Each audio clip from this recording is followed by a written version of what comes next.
organization and everything they are doing currently is, I would say, psychological terrorism. So let's try and keep that in the context of this conflict, and that is why Hamas at the end of this can never ever be in a position of power to conduct terrorism from the Gaza Strip, using the Gaza Strip as a staging ground for that terrorism against our people. Well, as you can imagine, the news of the women's release was an enormous relief to their family back in Illinois. We'll get more now from CNN's Whitney Wild. The walk to freedom in a snapshot. 59-year-old Judith Renan and her 17-year-old daughter Natalie are finally safe after 2 weeks as Hamas hostages. They're headed home after many prayers and tears. Because they're innocent. A community's fear now replaced by joy. Our prayers have been heard for Judith and Natalie, and we are so overjoyed. Judith and Natalie traveled to Israel from Evanston, Illinois, and have been missing since the Hamas attacks on October 7th. They were visiting a kibbutz in Israel for Judith's mother's 85th birthday. Judith's sister told CNN she had no idea if they'd ever return. I'm very worried about my sister and my niece. My niece is, she's not even 18. She's supposed to be celebrating her birthday at the 24th of this month. We know that young women are being raped and injured, and Judith is she's not very, very healthy. She says Hamas kidnapped 11 other family members from another kibbutz, and they are still missing, though CNN cannot independently verify that information. As you can imagine, we are devastated and we are having quite a hard time. Natalie's brother told CNN he's looking forward to hugging his younger sister again and helping however he can as she recovers from the trauma. At least from my father, Natalie is doing well, is composed. We are ready to start this incredible journey of healing and trauma relief for her. Both Judith and Natalie are artists, kind, giving, generous souls. The office of the Israeli Prime Minister says the Israel Defense Forces met Judith and Natalie at the Gaza border Friday, along with the International Committee of the Red Cross, transferring them to a military base in the center of Israel to meet family members. As one family readies to embrace their loved ones, the families and friends of hundreds more are left to wait and wonder. They've gone through the most evil period of their life, and by people that inflicted just terror and horror to them and to so many others, and our job is to be there for them. According to the White House, President Biden spoke with both Judith and Natalie Friday by phone. U.S. officials are racing to try to bring home the 10 other Americans still in Hamas hands. Whitney Wild, CNN, Evanston, Illinois. And while one family celebrates the return of their loved ones, for other families in Israel, a simple trip to the supermarket is tempting fate. The city of Ashkelon is believed to be the most heavily bombarded in the Jewish state. It is located, you can see there on your map, south of Tel Aviv, but just north of Gaza. As we hear from Jeremy Diamond, living your life under rocket fire can leave your nerves raw, even when running just mundane errands. Go inside, go inside, go inside. This is life in Ashkelon, the most fired upon city in Israel since Hamas launched its first rockets 12 days ago. Here, fear still grips some. Others carry on, ignoring the sirens' wails. When we're outside, we're very careful. And when we're inside, God is protecting us. Every missile has an address. You don't need to be afraid. In a city where 90% of businesses have closed, this supermarket is a lifeline. There's a lot of businesses that are closed. They're closed. But the supermarket is working because people have to eat. They have to drink. So you come once a week or? Once a week, enough, and I'm very afraid. If they send now rocket, I must lie on the road and to put my hands on my Getting to a bomb shelter isn't an option for everyone here, prompting the city to help evacuate thousands. We still have around 35,000 people that actually live without without shelters. So each and every rocket, it means a direct risk for them. So we are trying to find solution for them. More than 1,200 rockets have targeted Ashkelon. And while most are intercepted by the Iron Dome, about 200 have made direct hits, displacing families from their homes, causing casualties, and shuttering businesses like this bakery. When we got here, everything was in pieces. The door was out of place, there was a smell of gunpowder.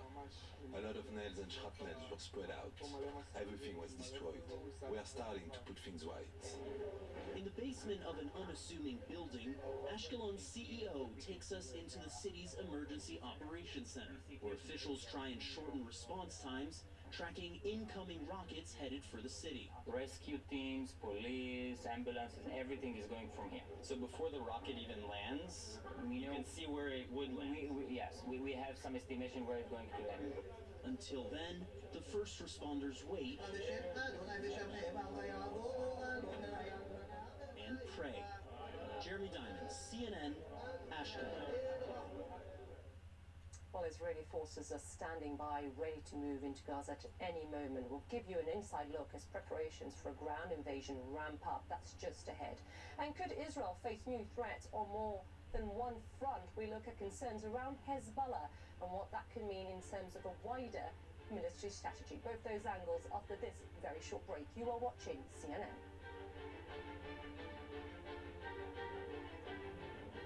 Dry skin is sensitive skin too, and it's natural. Treat it that way with Aveeno Daily Moisture. Formulated with nourishing prebiotic oat, it's clinically proven to moisturize dry skin for 24 hours. Aveeno. Verizon Small Business Days are back from October 16th to the 22nd. Get a free tech check and special offers like a free 5G phone. Plus, switch, keep your number, and get up to $300 off with Verizon Business. It's your business. It's your Verizon. This is Poof, the most powerful pet odor eliminator in the world. No harsh chemicals. No harsh chemicals at all. Fragrances. None. Seriously? It's safe for people, pets, and the planet. What's this? Oh, that's pure ammonia. Just gotta poof it. Check this out. Wow, I don't smell anything. Literally nothing. That's because there's nothing to smell. Poof is a commercial-grade formula. And no nonsense, no fragrance, odor eliminator. A formula used in the country's largest municipal waste companies to eliminate organic odors and make entire communities more livable. Yet it meets the most stringent safety standards. Pet odor, poofing, urine, feces, vomit, litter box smell, plus the odor on the pets. Wet dog, eye odor, ear odor, face odor, stinky skin folds, any organic odor, even skunk odor. One spray, and it goes away. Give it a smell. Wow. Generic sprays only cover up and reduce odor. I smell like poop and flowers now. Poof works instantly. It dismantles odor on a molecular level. It literally takes stink out of the equation. Powerful enough to eliminate skunk odor and a stink in artificial turf and garbage cans.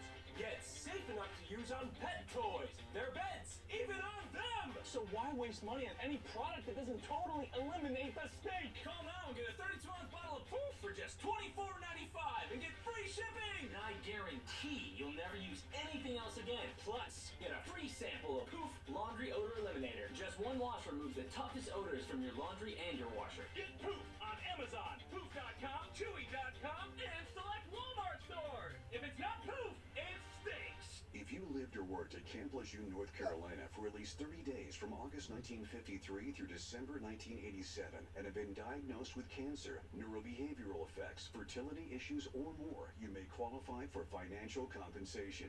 A new law passed by Congress now allows veterans and survivors to seek damages for harm from exposure to contaminated water at Camp Lejeune. Call Saddle Rock Legal Group to discuss your case now. Call 1-800-814-9977. I have active psoriatic arthritis, but with Skyrizi to treat my skin and joints, I'm feeling this no different. Along with clearer skin, Skyrizi helps me move with less joint pain, stiffness, swelling, and fatigue. And and is just 4 doses a year after 2 starter doses. Serious allergic reactions and an increased risk of infections or a lower ability to fight them may occur. Tell your doctor if you have an infection or symptoms, had a vaccine, or plan to. There's nothing like clearer skin and better movement, and that means everything. Ask your doctor about Skyrizi today. Learn how AbbVie could help you save. Not flossing well? Then add the whoa of Listerine to your routine. New science shows Listerine is 5 times more effective than floss at reducing plaque above the gum line for a cleaner, healthier mouth. Listerine, feel the whoa. The IDF says it is preparing for the next stages of the war against Hamas. You are looking at tanks lined up near the border with Gaza right there, where the prospect of a ground incursion is looming. In a news conference, the IDF spokesperson said the current priority is the return of all hostages. In Gaza itself, the Al-Quds hospital says Israel has demanded the immediate evacuation of the building ahead of an airstrike at some point overnight. Asked for comment, the IDF said it requested residents in the northern area of Gaza to evacuate, to quote, in order to mitigate civilian harm. The World Health Organization says such a demand would be impossible to carry out, given the hospital currently houses around 12,000 displaced people, plus hundreds of patients. Well, as Israel prepares for the potential ground incursion into Gaza, the US and its allies are urging the country to be strategic and clear about its goals. US and Western officials have told CNN there should be a particular emphasis on avoiding civilian casualties. CNN's Brian Todd takes a closer look now at how hundreds of thousands of Israeli forces are getting ready to move into Gaza. Meeting with soldiers in recent days, Israel's defense minister said, quote, Gaza will never return to what it was.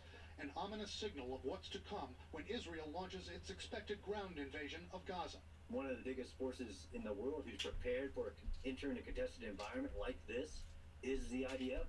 But of course, there is no bloodless war. They'll take a lot of casualties, and I think they know that. With more than 300,000 soldiers and reservists getting ready for combat, military analysts expect the Israelis to launch the invasion on multiple fronts. This is Gaza City, and what we can expect is for the Israeli forces to most likely go in this way and this way. Probably the preponderance of force will be in this direction into Gaza City. Inside Gaza, experts say this will be urban combat, possibly even tougher than what was seen in this footage from Israel's 2014 invasion of Gaza. Block to block, building to building, and vicious. The Israelis facing an enemy that knows every corner. Major challenge is that the defenders had time to prepare, and that no matter what, you have to move forward and basically wait until the defender shoots you. Look how narrow this alleyway is. Look how this soldier has to point up to see if there are any fighters above him in these areas. This is a perfect place for these fighters to be situated, for them to rain down fire. Often caught in the crossfire, Palestinian civilians. Experts say Hamas does not shy away from using civilians as human shields in a combat environment. Hamas wanted all those people to stay. It's blown up, put in barricades, it's destroyed transit areas and other things in an effort to fix them in place. To ambush the Israelis, analysts say Hamas will use sophisticated IEDs, snipers hidden on upper floors of buildings. Another Hamas asset the Israelis will have to navigate, hundreds of miles of tunnels, known as the Gaza Metro. With command controls and communication rooms and supply rooms and piers for launching rockets. And there's the added complication of the hostages Hamas is holding. While 2 hostages have just been released, there are likely up to 200 more still inside Gaza, many of whom analysts say could be held in the tunnels. Does that mean that they'll go into the tunnels, the Israelis, to try to get them, or is it just too dangerous? It's very dangerous, but in certain circumstances, the Israelis will probably feel the need to go into these tunnels. And the dangers don't end, even in the areas that the Israelis will have secured. Former CIA Director David Petraeus told CNN that in the areas they capture, the Israelis will then have to conduct counterinsurgency operations because Hamas and its allies will try to come back. Brian Todd, CNN, Washington. Let's get more then on the wider threats Israel could be facing. I'm going to bring in Yoel Gazansky, a senior fellow at the Institute for National Security Studies and a former National Security Council official in Israel. Yoel, really appreciate you taking the time to speak to us. We have been seeing the last few days increased strikes from Lebanon into Israel. We've also seen Israeli towns evacuated because of this growing concern and threat. How do you read its actions and intentions here on the Hezbollah side? Well, good afternoon from Tel Aviv, Israel. This is a good question. I think Hezbollah is trying to operate beneath the threshold of war, or what Hezbollah believes is Israel's threshold. I think this possesses a risk for both sides because neither side knows exactly what the other side's threshold is. When we talk about Hezbollah, one needs to understand this is not Hamas. This is something else. Even back in 2010, I think then U.S. Defense Secretary Robert Gates said, and I quote, Hezbollah possesses a danger and has more missiles than most countries in the world. Since then, Hezbollah numbers of rockets and missiles and the precision guided missiles, those numbers have just grown. So this is something else that we are witnessing in the north. And Yoel, what we are seeing today, the New York Times is reporting today that U.S. officials learned that the Israeli defense minister and other more hawkish military officials supported a kind of preemptive strike on Hezbollah after that brutal attack against Israelis on October 7. President Biden has been urging against it. This is according to the New York Times. How do you see the U.S. role here? And who, if anyone, can help rein in Hezbollah? Well, I don't think there is an agreement inside the Israeli cabinet, the war cabinet now, or even the Israeli public, on what should be the best policy vis-a-vis Hezbollah. One of those alternatives, one of those options, as you mentioned, is a preemptive strike on Hezbollah. But I don't think there's an agreement on that. And I also think that the fact that the U.S. is here, the Navy assets and other assets in the region, not just deter Hezbollah, but also deter Israel from moving forward, perhaps with this option. I think U.S. Publicly even said that he doesn't want to open another front. They want to contain and let Israel focus on the south. Some in Israel actually think we should do that, focus on the south, but some think we should take an advantage of the U.S. presence here and do something else, something wider, because Hezbollah possesses a much bigger threat than Hamas. That is very interesting context. That's important that you brought that up. Let me give our viewers the perspective of Lebanon. The foreign minister, Abu Habib, told CNN this. Have a listen to this. We have been very afraid and very worried that the war could spread to Lebanon. This is the last thing we want. We've had wars.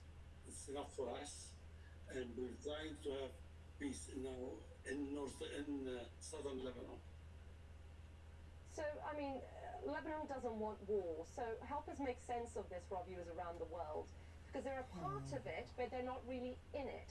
So, is this just to signal solidarity with Hamas, or is this to divert resources from Israel's efforts in Gaza? Absolutely. I think Hezbollah, first of all, is encouraged by Hamas' success.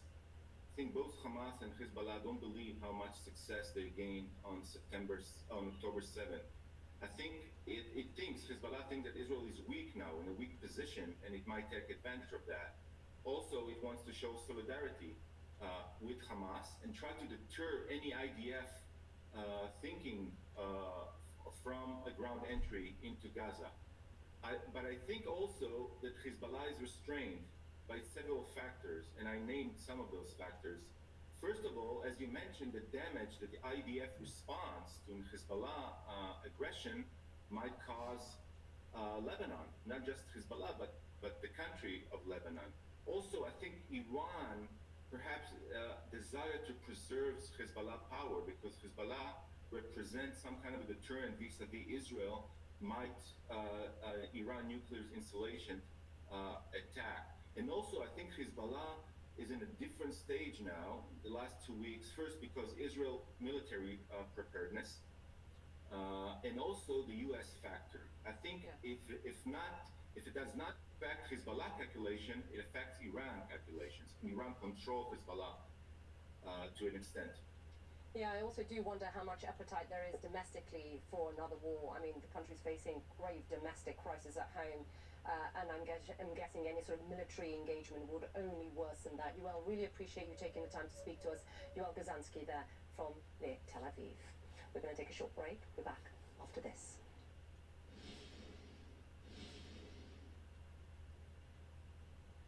The new CNN Prime Time is where the truth shines. The day's biggest stories. The night's most essential reporting. This is the new CNN Prime Time. Weeknights starting at 7 on CNN. Dry skin is sensitive skin too, and it's natural. Treat it that way. Aveeno Daily Moisture with prebiotic oat is proven to moisturize dry skin all day. You'll love our formula for face too. Aveeno. Verizon Small Business Days are back from October 16th to the 22nd. Get a free tech check and special offers like a free 5G phone. Plus, switch, keep your number, and get up to $300 off with Verizon Business. It's your business. It's your Verizon.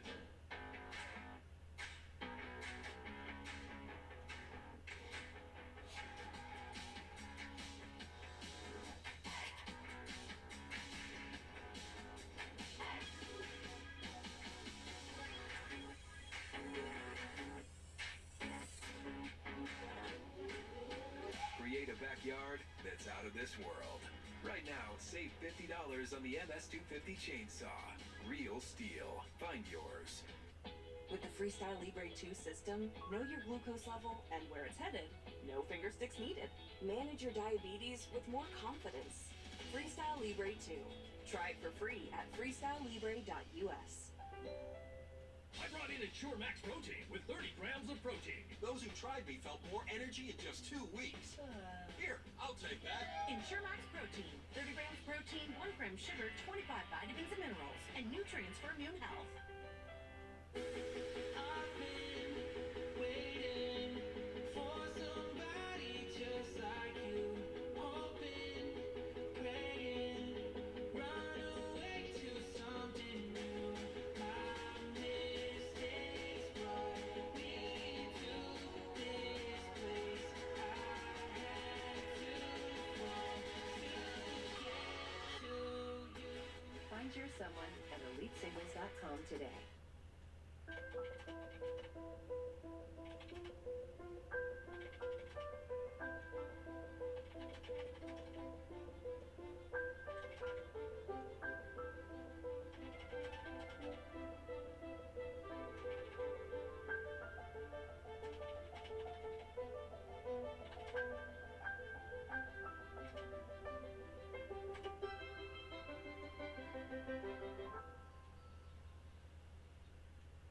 I was shocked that I had cancer because there isn't cancer in my family. I didn't know you could die from skin cancer. And then I go in 2 weeks later to get my diagnosis of melanoma. Melanoma is the deadliest form of skin cancer.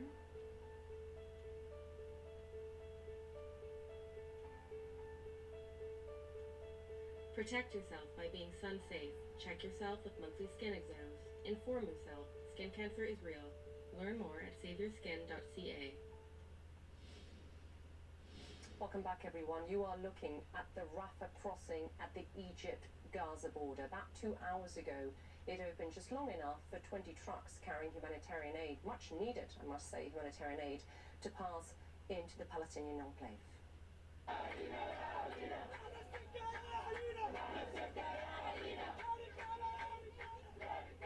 And volunteers on the Egyptian side celebrated that moment. You're seeing their chanting, "We opened the road." It is the first humanitarian aid to reach Gaza since the Israel-Hamas war broke out 2 weeks ago. And this comes, of course, on the heels of the release of an American mother and her daughter who had been held captive by Hamas in Gaza. US President Joe Biden spoke with them on the phone shortly after they were freed to offer support. Here's how America's top diplomat is reacting. We welcome the release. We share in the relief that their families, friends, and loved ones are feeling. But there are still 10 additional Americans who remain unaccounted for in this conflict. We know that some of them are being held hostage by Hamas, along with an estimated 200 other hostages held in Gaza. Meantime, the IDF says it is preparing for the next stages of its war against Hamas, and you are looking at tanks lined up near the border with Gaza, where they've been now for days, where the prospect, of course, of a ground incursion is looming. Salma Abdelaziz is covering all these angles for us and joins me now with the latest. Salma, let's get to the breaking news that we've had in the last 2 hours, those 20 trucks making their way into Gaza. It's just a trickle, but just talk us through what we know about the distribution, when that's going to happen, and just clarify for our viewers around the world where civilians, dual nationals or other civilians, were able to cross the border. Right, Issa. So first of all, nobody's been able to cross. All that we've seen come today is those 20 trucks going into Gaza. That's after very intensive diplomatic efforts. And as you mentioned, that is a trickle in the ocean of need on the ground. Let's just take a pause and think about how much effort it required to get just 20 trucks into Gaza. You're talking about President Biden had to negotiate. There was these intensive diplomatic efforts that span from Egypt to Israel to the United States. Again, just to get 20 trucks across. And when you look at the need on the ground, this isn't even going to fill the deficit. We understand that 7 out of 21 of the primary care facilities, the hospitals in Gaza, have already shut down because they're unable to run power. They don't have the medical supplies required. When you talk about the distribution of this aid, it's going to be extremely complicated by the fact that airstrikes continue to rain down on Gaza. So this is going to be very difficult. And you have to remember, there are more than 200 trucks, according to the United Nations, waiting on the Egyptian side. And that waiting game means more lives lost, Issa. Yeah, we showed our viewers, Salma, those tanks waiting, of course, on the Israeli side as these strikes continue. Israel's defense minister told our Nick Robertson at one point this week the troops will soon see Gaza from the inside. What are you hearing here about if or when a possible incursion will take place? Because we have seen now, troops amassed for days on the border. I think what's most concerning is to see that spiraling out of control humanitarian crisis, rights groups say, on the ground in Gaza, and to understand that that could only get much, much worse, according to the United Nations, if tens of thousands of Israeli troops enter Gaza. I want to just start by playing a soundbite so we have a context of how this could play out from the former Israeli ambassador, Danny Danon. Take a listen. We will try to minimize the civilian casualties, but we are determined to eliminate Hamas. It will not be easy. We encourage the population to move out of northern Gaza because we intend to come in. And when we come in, we're going to hunt down Hamas. We will eradicate them. So the population must move south. They can ignore our warning, but then they shouldn't come and blame anyone else but themselves. I want to first just pick apart that move to the south portion of that soundbite. Look, some 1 million people, that's half the residents of Gaza, have been displaced already, forced out of their homes in this conflict. They are desperate to find refuge. They are desperate to find safe haven. Some of them have fled south, but the United Nations says there is no safe place. There have been heavy airstrikes on the south, on areas like Khan Yunis and Rafah. We have heard and spoken to families who left their homes in the north only to find themselves caught up in bombardment in the south of the country. The whole of the strip is being besieged, so no matter where a family goes, they're going to be looking at food shortages, water shortages, no power, no medical care. And then, of course, you have to remember that the entire strip is sealed off. Israel announced, of course, a complete siege of the Gaza Strip. That means 2 million people are trapped in a war zone, Issa. Half of the population of Gaza is children. The United Nations saying, look, this is simply not how a humanitarian evacuation works. You have to provide corridors. You have to provide ways for people who are incapable of moving. Think pregnant women, handicapped children, doctors, people who are wounded. You have to provide a way for them to move, and you have to provide some sort of safe haven, which simply doesn't exist right now in the enclave. And there's just no infrastructure, and that's something that I've been hearing as well, Salma, from doctors, some of them these leading hospitals in Gaza City, in the north of Gaza, where they say we can't move patients because it is a life sentence. Salma Abdelaziz, death sentence, pardon me. Abdelaziz, thank you very much, Salma. We're going to take a short break. Be back after this. The Whole Story with Anderson Cooper, tomorrow at 10 on CNN. The Lead with Jake Tapper, CNN weekdays at 4. Verizon Small Business Days are back from October 16th to the 22nd. Get a free tech check and special offers like a free 5G phone. Plus, switch, keep your number, and get up to $300 off with Verizon Business. It's your business. It's your Verizon. The right age for Neutrogena retinol? That's whenever you want it to be. It has germ-proven retinol that targets vital cell turnover, even skin tone, and smooths fine lines with visible results in just 1 week. Neutrogena retinol. Okay, everyone. Our mission is to provide complete balanced nutrition for strength and energy. Ensure with 27 vitamins and minerals, nutrients for immune health, and Ensure Complete with 30 grams of protein. I suffer with psoriatic arthritis and psoriasis. I was on a journey for a really long time to find some relief. Cosentyx works for me.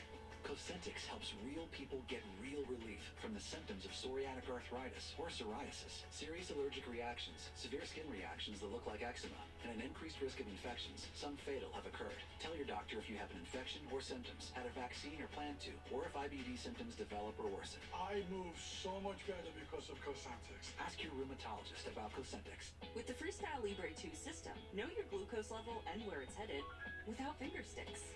Manage your diabetes with more confidence and lower your A1C. It's covered by Medicare for those who qualify. Ask your doctor about the Freestyle Libre 2 system.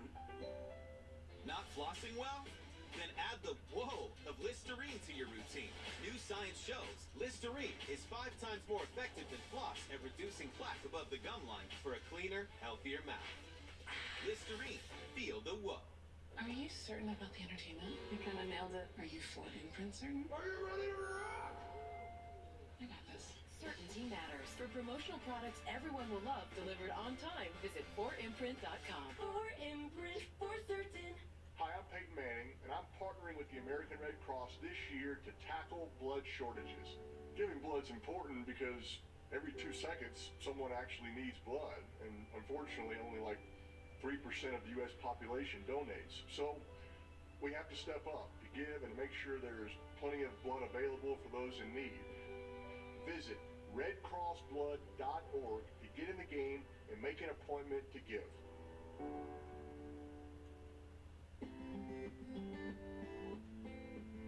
You can't buy a best friend, but you can adopt one.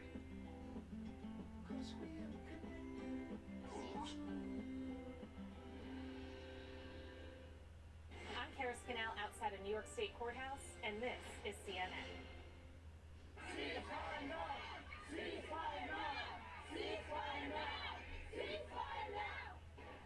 In the US, demonstrators in Washington marched to the White House on Friday, calling for a ceasefire in Gaza. Around the world, from Europe to Australia, more protests showing support for the Palestinian people. In the Middle East and beyond, thousands in the streets raising their voices to protest Israel's actions in its war on Hamas. All this while the anger toward Israel and its Western allies reaches fever pitch. Our senior international correspondent Ben Wiedemann reports now from Beirut. Death to America, death to Israel, shouts the master of ceremonies at a rally in Beirut's southern suburbs.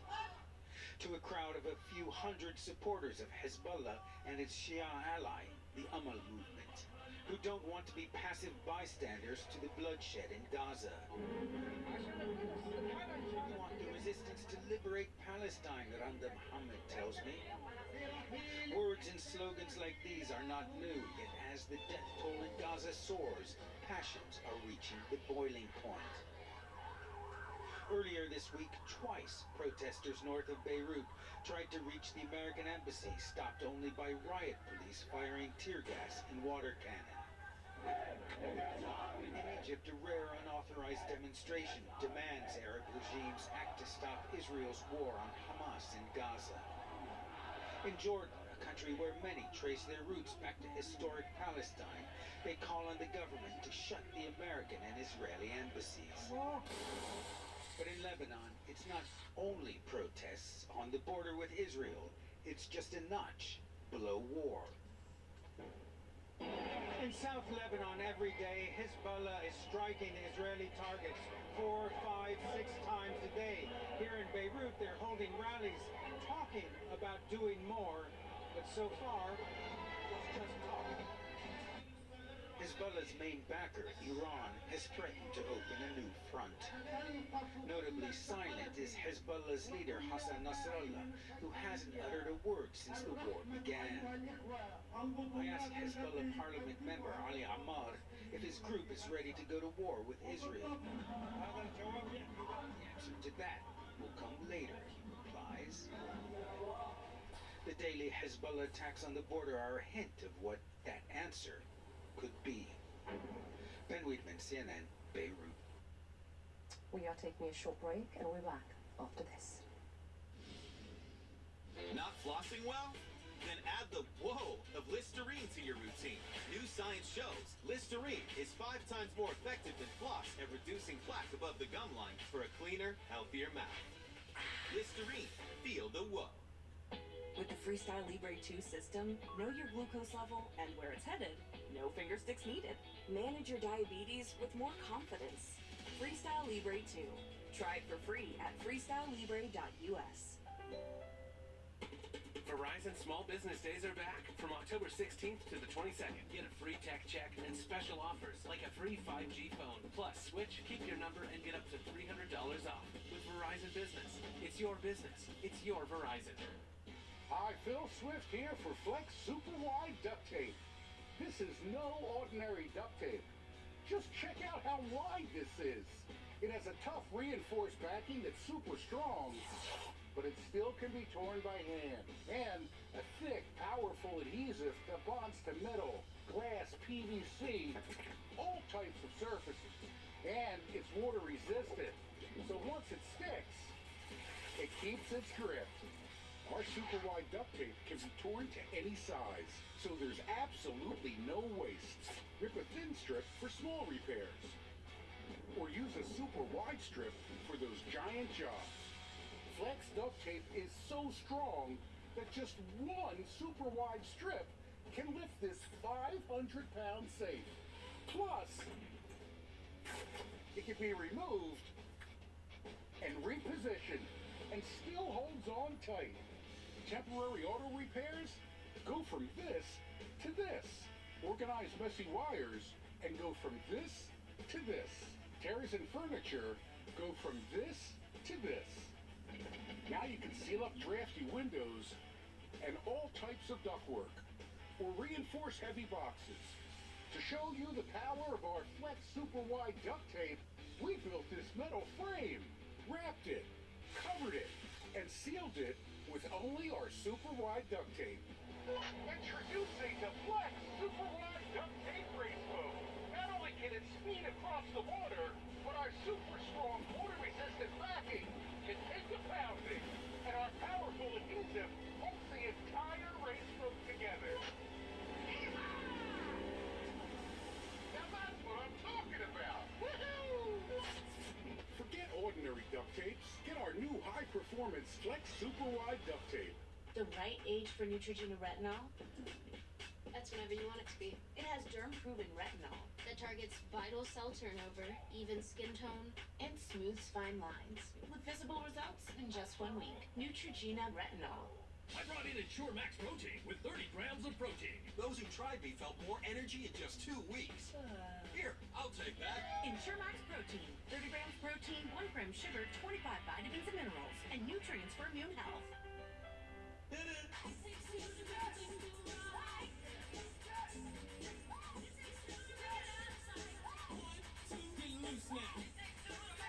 Stay 2 nights and get 5,000 bonus points. Book direct at bestwestern.com.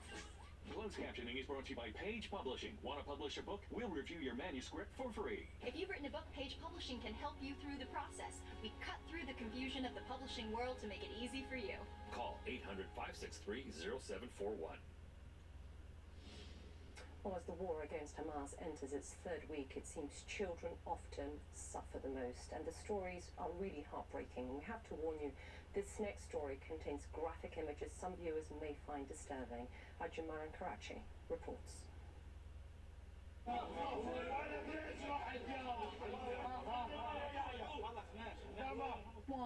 Why have you gone, my son, he wails. You wanted to be a pilot. You're only sleeping, he says, kissing his boy's lifeless body. Every day of this war has brought pain, pain no parent wants to ever live through. Every 15 minutes in Gaza, a child is killed, aid groups say. More than 1,500 children killed so far in a war that's only just beginning, a war they didn't choose, one for which they are paying the heaviest price. Those who live haunted by what they've survived, the lucky ones still have parents to hold their hands. 10-year-old Abdurrahman still doesn't know. The strike that left him injured took away his mom, dad, and 3 sisters. His aunt, the only one left to try and comfort him. He wakes up, he cries, they give him painkillers, and he goes back to sleep, she says. I'm worried about him, the shock when he wakes up and finds out that his mother and father are gone, his aunt says. He's the youngest. He was so attached to his parents. He used to play football with his dad. He would go with him everywhere. Families here say they all heeded the Israeli military's warning and moved south, thinking it would be safe. But it wasn't. Malik's injured in the hips and legs. She lost her mother and siblings in an airstrike. A girl in the 3rd grade. What did she do? Her aunt asks. Did she shoot Israelis? She didn't. We're peaceful people in our homes, she says. We didn't launch any rockets or shoot. We didn't do anything. 9-year-old Mahmoud was out playing when his family home was hit. He's in hospital with head and leg injuries. We were playing in the garden and suddenly a missile landed on us, he says. Trees fell on me. My mother, my father, my brother, and grandfather are injured. My uncle brought me unconscious to the hospital. Most of the injured in Gaza, doctors say, are children and women. With no power, no water, and medical supplies running out, the healthcare they need is on the verge of collapse. Around half of Gaza's population are children. Most have only ever known life under blockade and war. Now in this kill box, no place safe from Israel's relentless bombardment. Desperate for any promise of safety, many have flooded Shifa hospital grounds. The constant buzz of military drones overhead has become part of existence in Gaza. Some find a little escape from this living nightmare no child should ever endure. Now Jane and Julia say their neighborhood was flattened by airstrikes. We've been living in so much fear, panic, and anxiety, she says. Whenever I hear airstrikes, I don't know what to do. I hug my mom. 7-year-old Julia says she holds her mom too and hides. They're now living under the stairs. I get upset when I see injured here in the hospital, Julia says. When I grow up, I want to become a doctor so I can treat them, so they can get better. It's a war on Hamas, they say, but it is the youngest who bear the brunt. Ensnared in violence they can't control, trapped in this race against death. Jumana Karachi, CNN, London. Just heartbreaking images and stories right there from Jumana. Cindy McCain joins us now. She's the Executive Director of the World Food Programme. Cindy, really appreciate you taking the time to speak to us. I know how busy you are. We showed our viewers in the last 2 hours the Rafah crossing border opening momentarily for aid to get in, of course, following all that waiting and desperation. Can you just confirm on your end, Cindy, the trucks making it through, the negotiations, and what happens now? Well, thank you for covering this. Yes, 20 trucks went through today. It took, obviously, took through negotiation to do so, but we're thrilled to have 20 trucks through. But the problem is we need more, and we need safe and sustained access. So we're hoping that as the days go by, we can get more and more of our trucks in, because as you know, starvation is rampant now within Gaza, and we need to be able to get in there and make sure that we can feed people who need us the most. And on these 20 trucks, Cindy, I mean, how will this be distributed with no ceasefire? Because like you said, the needs are huge and people are desperate. And of course, this is just a trickle. Well, as you know, WFP was already on the ground prior to the war beginning. And so we have a network that's already set up to not only distribute food, but make sure that the food is secure and it's going to the people that it's supposed to go to. So as you know, we are a large logistics operation, and this is what we do best. So we're thrilled, but we just want more of our trucks in, and we want to be able to feed more people than what we're able to feed right now. And how soon will it be distributed, Cindy? I wonder if you, I mean, does it need to be checked on the Gaza side, or has it already been done?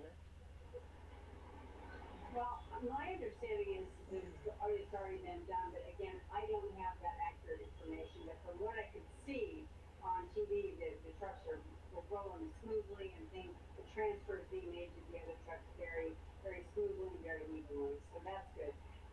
The problem is with this is that we want to make sure that we continue more trucks, as I've said, but also make sure that we get to the millions of people that are literally going to starve to death.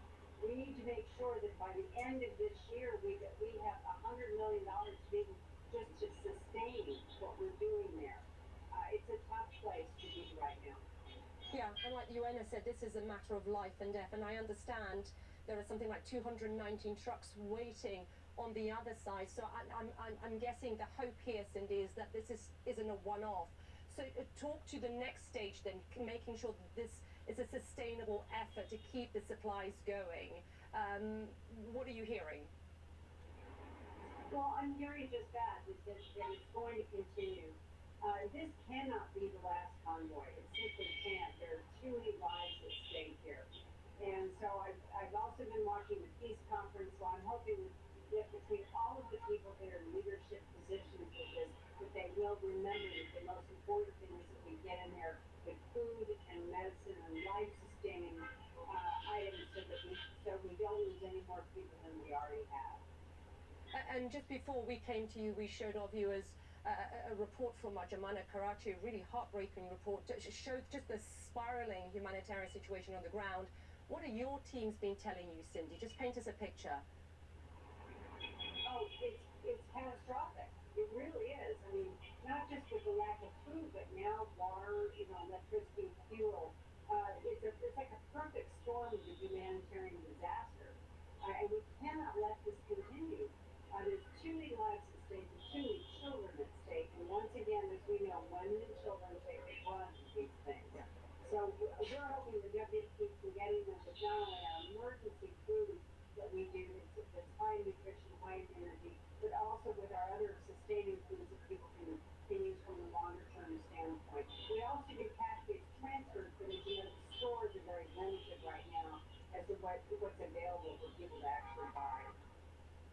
Cindy, really appreciate you taking the time of your busy schedule to bring us this context, of course, and the latest on the ground. Cindy McCain there. Appreciate it. Thank you.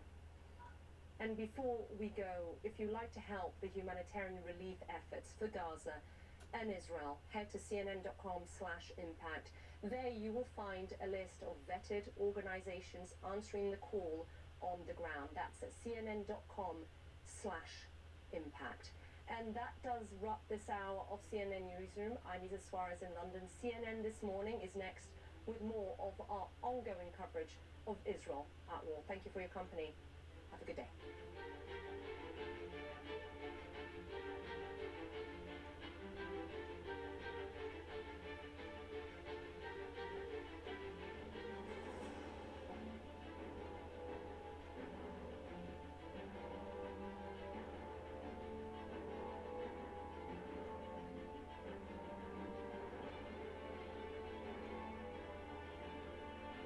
The new CNN Prime Time is where the truth shines. The day's biggest stories. The night's most essential reporting. This is the new CNN Prime Time. Weeknights starting at 7 on CNN. With the Freestyle Libre 2 system, know your glucose level and where it's headed. No finger sticks needed. Manage your diabetes with more confidence. Freestyle Libre 2. Try it for free at freestylelibre.us. Not flossing well? Then add the whoa of Listerine to your routine. New science shows Listerine is 5 times more effective than floss at reducing plaque above the gum line for a cleaner, healthier mouth. Listerine, feel the whoa. mission is to provide complete balanced nutrition for strength and energy. Ensure with 27 vitamins and minerals, nutrients for immune health, and Ensure Complete with 30 grams of protein. Verizon Small Business Days are back from October 16th to the 22nd. Get a free tech check and special offers like a free 5G phone. Plus, switch, keep your number, and get up to $300 off with Verizon Business. It's your business. It's your Verizon. I've been waiting for somebody just like you. Hoping, praying, run away to something new. My mistakes brought me to this place. I had to fall to get to you. Find your someone at EliteSingles.com today. Dry skin is sensitive skin too, and it's natural. Treat it that way with Aveeno Daily Moisture. Formulated with nourishing prebiotic oat, it's clinically proven to moisturize dry skin for 24 hours. Aveeno. My store, my design business, we're exploding. But my old internet was not letting me run the show. So we switched to Verizon Business Internet. They have business-grade internet nationwide. Make the switch. It's your business. It's your Verizon. In Vernon, we vibe on vitality, and we savor summer longer. Here we come alive on forest trails and play in colorful orchards that weave into rolling mountains. Raise your glass to the apples on trees and savor summer a little bit longer. Now's the time to travel to BC. Fall is on in Vernon. From the moment you touch down in Victoria, you'll know you're in a world apart. This is a place like no other. Let your curiosity lead you through unforgettable moments, where you're connected to nature, each other, and a local culture full of creativity and history that welcomes everyone. Your story unfolds in Victoria.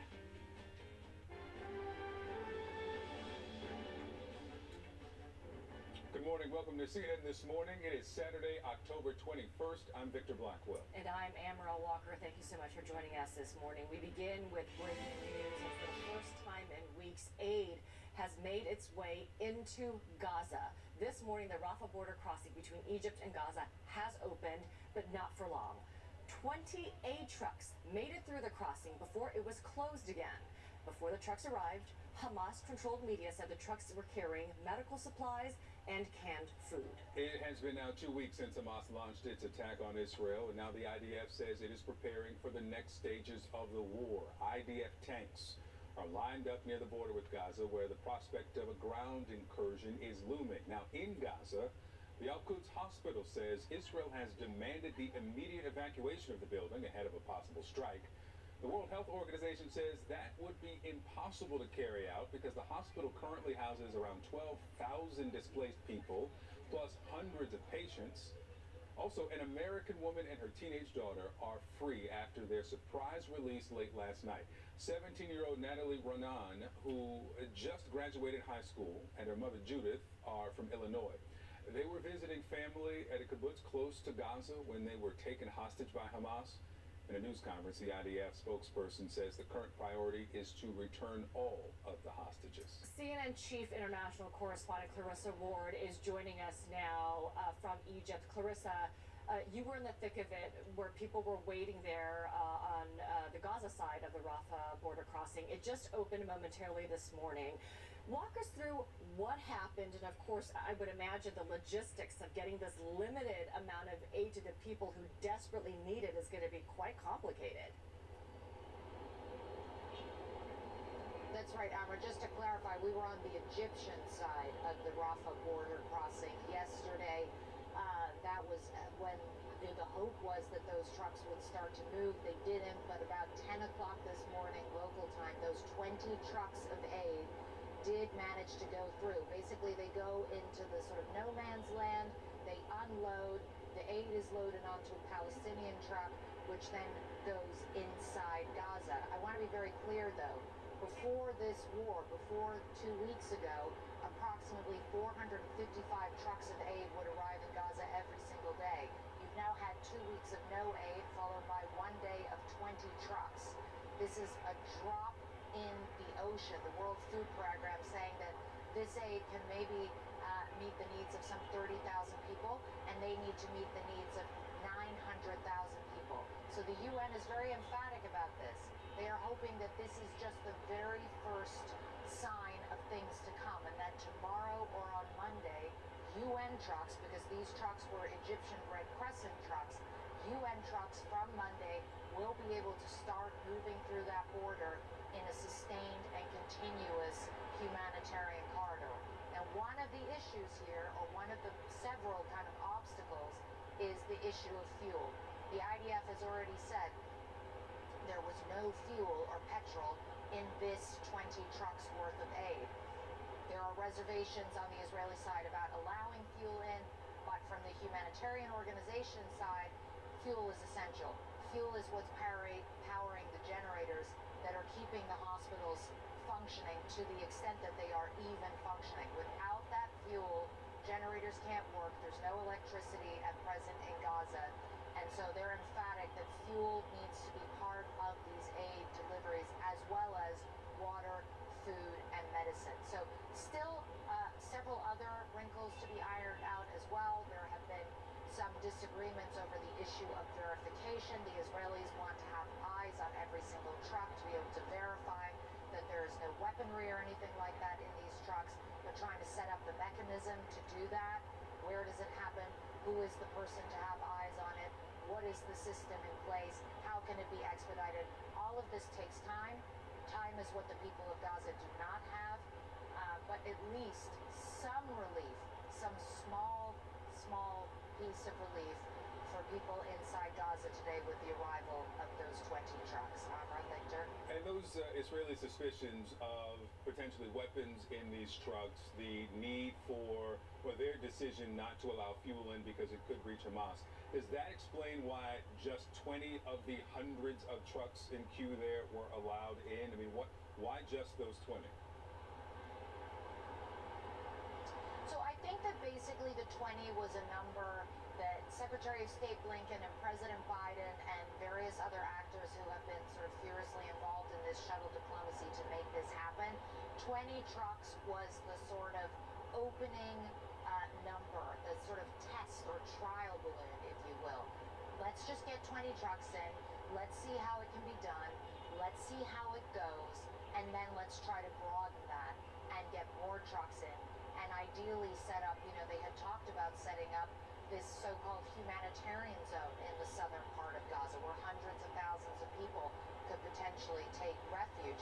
That requires a huge amount of material and personnel to make that happen. So I think the idea with the 20 was that it was just a starting point. But the UN, when I was with them yesterday at Rafah boarding crossing, they really underscored it can't be a one-off, not just because of the dire situation inside Gaza, which, let's be clear, is at a critical stage, but also just more generally speaking, the worry is if you have this drip approach, whenever UN trucks then go in, or any aid trucks go in, you're going to have frenzied scenes, you're going to have mobs, you're going to have panics and crushes and chaos, because everyone is worried that the next truck could be the last. You need to set up an orderly and continuous humanitarian corridor in order to try to manage that and prevent that from happening. Right, and if this initial batch does not have fuel, that obviously would be just a very terrible sign for the hospitals that are running out of fuel to continue to generate power. Clarissa, let me ask you about I think the estimate was 500 to 600 Palestinian Americans who are on the Gaza side of the Rafah border crossing, waiting to get into Egypt and on their way back home. What do we know about the possibility of their exit? So hundreds of Americans, but also many other foreign nationals as well, have been sleeping out in areas that are close to that Rafah border crossing. They've been given assurances that they will be allowed to leave, but there still seems to be a holdup. And I have to say, initially, the suspicion or the hope had been that once the aid is let in, they would also let the foreign nationals out. And yet we know from people on the scene that many of those foreign nationals were waiting there at 10 o'clock this morning, desperately hoping that they would be allowed out. And now it appears that there will be no evacuation of international citizens from Gaza into Egypt today. It's not entirely clear, Amra, what the holdup is on this point. We have spoken to people who have been waiting there. You can imagine, as so many people inside Gaza are, they are terrified, they are exhausted, they are hungry, they are desperate to get out. They're being given constant assurances that this will happen soon, but we don't yet have an exact timing on when that may be. Clarissa Ward for us there with the latest from Cairo. Thank you so much. Hamas has released 2 American hostages, a mother and daughter, nearly 2 weeks after they were abducted. Judith and Natalie Renan were handed over at the Gaza border to the Israel Defense Force on Friday. They're currently at an Israeli military base to be reunited with their family. President Joe Biden spoke with Judith and Natalie, and he vowed the full support of the U.S. government as they recover. CNN's Kayla Tausche has the latest now from the White House. President Biden speaking by phone with the 2 hostages freed by Hamas, Judith and Natalie Renan. He said that he was overjoyed at their release and told reporters that the call went well.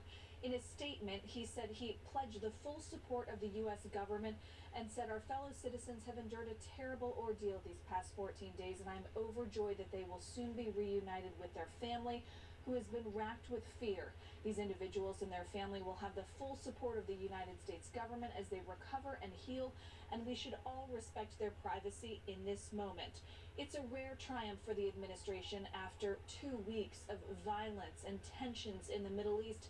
And while there is relief that these 2 hostages have been freed, there are still 10 American hostages who remain, according to the administration. And Secretary of State Antony Blinken said the work to free them will continue. We share in the relief that their families, friends, and loved ones are feeling. But there are still 10 additional Americans who remain unaccounted for in this conflict. We know that some of them are being held hostage by Hamas, along with an estimated 200 other hostages held in Gaza. They include men, women, young boys, young girls, elderly people from many nations. Every single one of them should be released. Secretary Blinken thanked the Qatari government for its help in brokering this deal to free the hostages. In Qatar, several members of Hamas leadership are based there, which is why that country is a critical intermediary. The administration has not been willing to share any more details about its involvement or its conversations to free the other hostages, saying that that work continues. But President Biden says that he does support delaying Israel's ground invasion into Gaza to see if they can secure the other hostages' release. Victor, Amara. All right, Kayla Tausche, thank you. Joining me now is CNN military analyst Colonel Cedric Leighton and CNN global affairs analyst Kimberly Dozier. Welcome to you first. Colonel, let me first start with you regarding the humanitarian aid, just the limited 20 trucks that just got in, as we heard from Clarissa Ward, from the Gaza side, from the Egyptian side into southern Gaza. First off, why just 20 trucks? And do you expect a sustained humanitarian corridor to be opened, and of course the logistics surrounding that is just going to be huge? Yeah, it certainly will be, Amara. Good morning to you. I think the reason for the 20 trucks is this was an initial foray that they wanted to make sure they could do this and that they had the logistical capability, that the roads were open in the sense that they were able to handle the volume of trucks. The weight of the trucks, so some of that may be just road construction issues based on the strikes that the Israelis had done, the airstrikes that they had done in that area. So I think 20 trucks, a very limited number, of course, but this is a test run, and hopefully the test run will be followed by a major movement of other trucks into the area.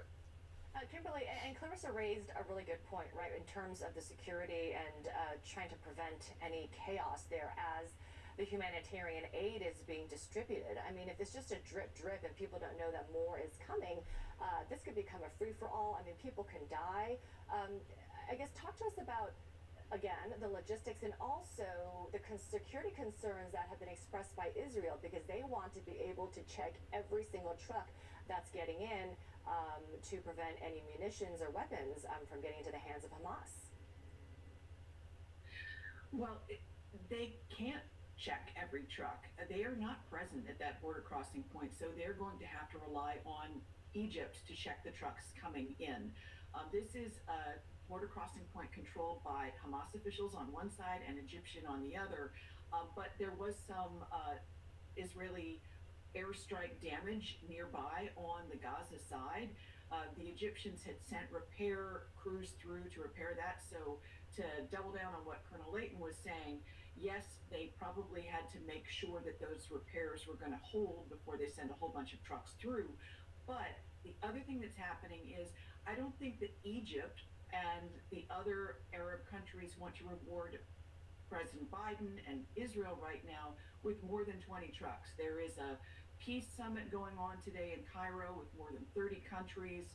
The European Union is going to be there. I think at the conclusion of that summit, you're going to see a lot more trucks allowed through. What's not clear is there are hundreds of people on the Palestinian side. How do you hold them back once you open that border crossing to more truck traffic? Yeah, you can presume that, you know, when they just let 20 through and then quickly closed the gates on the Egyptian side, that stopped a wave of humanity from surging across the no man's land between the two gates. But if that gate ends up open longer, you're going to have a much bigger problem with those kind of surges. And as you say, that's when the panic can happen. That's when crushes can happen and people can get killed. Colonel, what do you say to that? How do you hold those foreign nationals who've been waiting there for days now in southern Gaza? Yeah, this is going to be a real problem, and really it's a potential nightmare for the Egyptian officials on the other side of the border, but more importantly, for the people themselves. There really has to be some kind of a force that goes in there in terms of a peacekeeping force. Now, I know that's, a bit, utopian almost in desires, but I think it's really important for there to be some kind of a humanitarian corridor that, on the one side allows logistical good for the civilian population, everything from fuel and food, to other medical supplies on the one side, and then allows for the foreigners and maybe others to leave on the other. But the Egyptians are not willing to do that, and that is going to be the real problem. We're going to potentially see the need for some kind of a non-combatant evacuation if this continues. Kimberly, let's talk about the two hostages, the mother and daughter from Chicago, Judith and Natalie Renan, who are now at an Israeli military base and hopefully will soon be reunited with their families. What was Hamas's calculus here for what they call a release on humanitarian grounds? What are they hoping to get out of this? Look, it is wonderful that they're back with their families and safe, and they had Israeli relatives they were visiting, and that's how they got taken.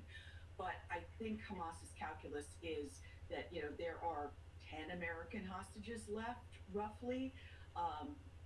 By releasing them perhaps by dribs and drabs and having President Biden saying that he would like the ground invasion to hold until they're all released, that delays the ground invasion, just possibly, and it also could introduce some tension between Israel and U.S. as allies, because if all the American Israelis get released and the rest get held, well then, what does that mean in terms of, who is more important?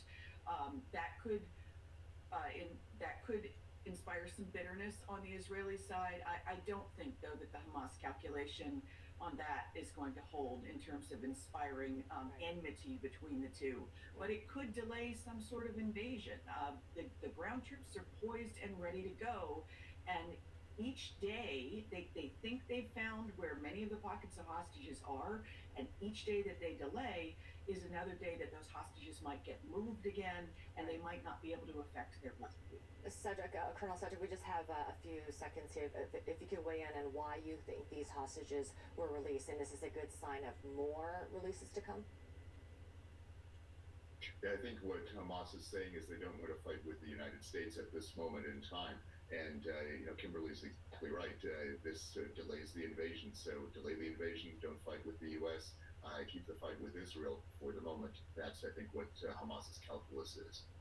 Colonel Cedric Leighton and Kimberly Dozier, always a pleasure to have you both on. Thank you very much. Still ahead, why Israel is urging its citizens in Egypt and Jordan to leave immediately. Plus, as Israel strikes on targets and Gaza escalates, so do protests in countries across the Arab world. We're live in Jordan next.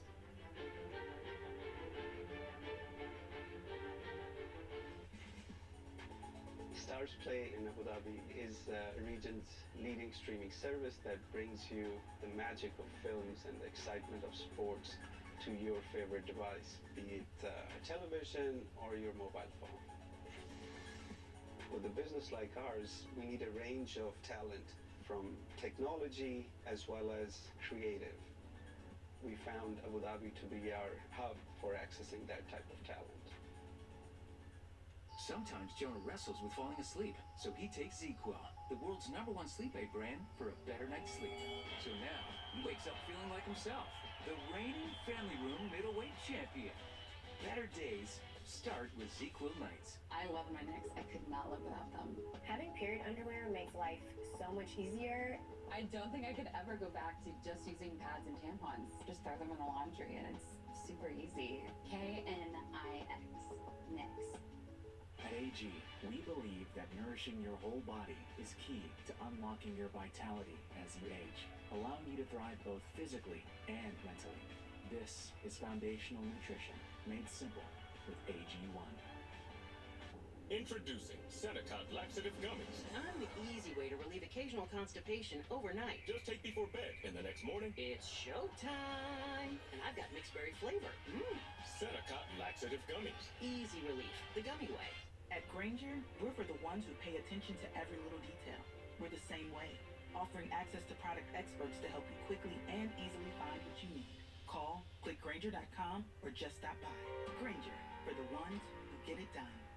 I've always been prone to hair thinning. I was getting older. I was under a lot of stress. I started taking Nutrafol. Nutrafol is the #1 dermatologist recommended hair growth supplement. I am back to me. Start your hair growth journey at Nutrafol.com. It's electric. It's gas. Quite the paradox. It really is both. The first ever Lexus RX plug-in hybrid. Frustrated by skin tags? Dr. Scholl says the breakthrough you've been waiting for. The first FDA-cleared at-home skin tag remover, clinically proven to remove skin tags safely in as little as 1 treatment. Wake up fully recharged and ready to face the day with a smile. Get your Emma Hybrid Comfort and put sleep issues to bed. Free delivery, 365-night trial, and 10-year warranty. Awaken your best at emma-sleep.com. I have moderate to severe Crohn's disease. Now there's Skyrizi.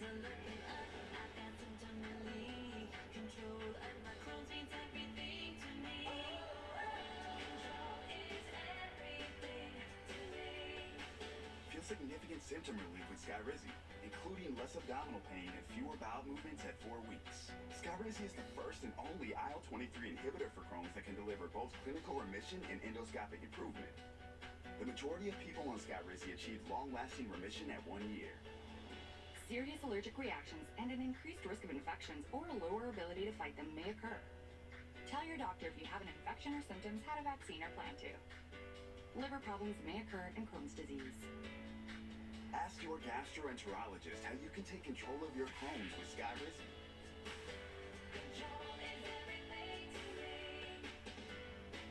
Learn how AbbVie could help you save. This is American infrastructure, a prime target for cyber attacks. But the same AI-powered security that protects all of Google also defends these services for everyone who lives here. For the first time since the Israel-Hamas war started, the Rafah crossing finally opened to allow essential humanitarian aid into Gaza. Supplies in the 20-truck convoy are provided by the Egyptian Red Crescent and the United Nations. And the World Health Organization says that supplies on these trucks include medical supplies for 1,200 people and trauma bags for more than 230. Now, this comes as conditions in Gaza are continuing to deteriorate. It's also a desperate situation for hospitals. And as we heard from Clarissa Ward, there is no fuel on these trucks, which is a bad sign for the hospitals because they are running out of fuel for the generators. The United Nations Office for the Coordination of Humanitarian Affairs tells CNN there are more than 1 million people displaced in Gaza and over 500,000 individuals sheltering in dire conditions inside UN shelters. Israel is urging its citizens to leave Jordan and Egypt as tensions remain high. Anti-Israel protests have spread across the Arab world in just the past few days. In Istanbul and Cairo and Beirut, protesters have waved the Palestinian flag. You see here, also denounced Israel.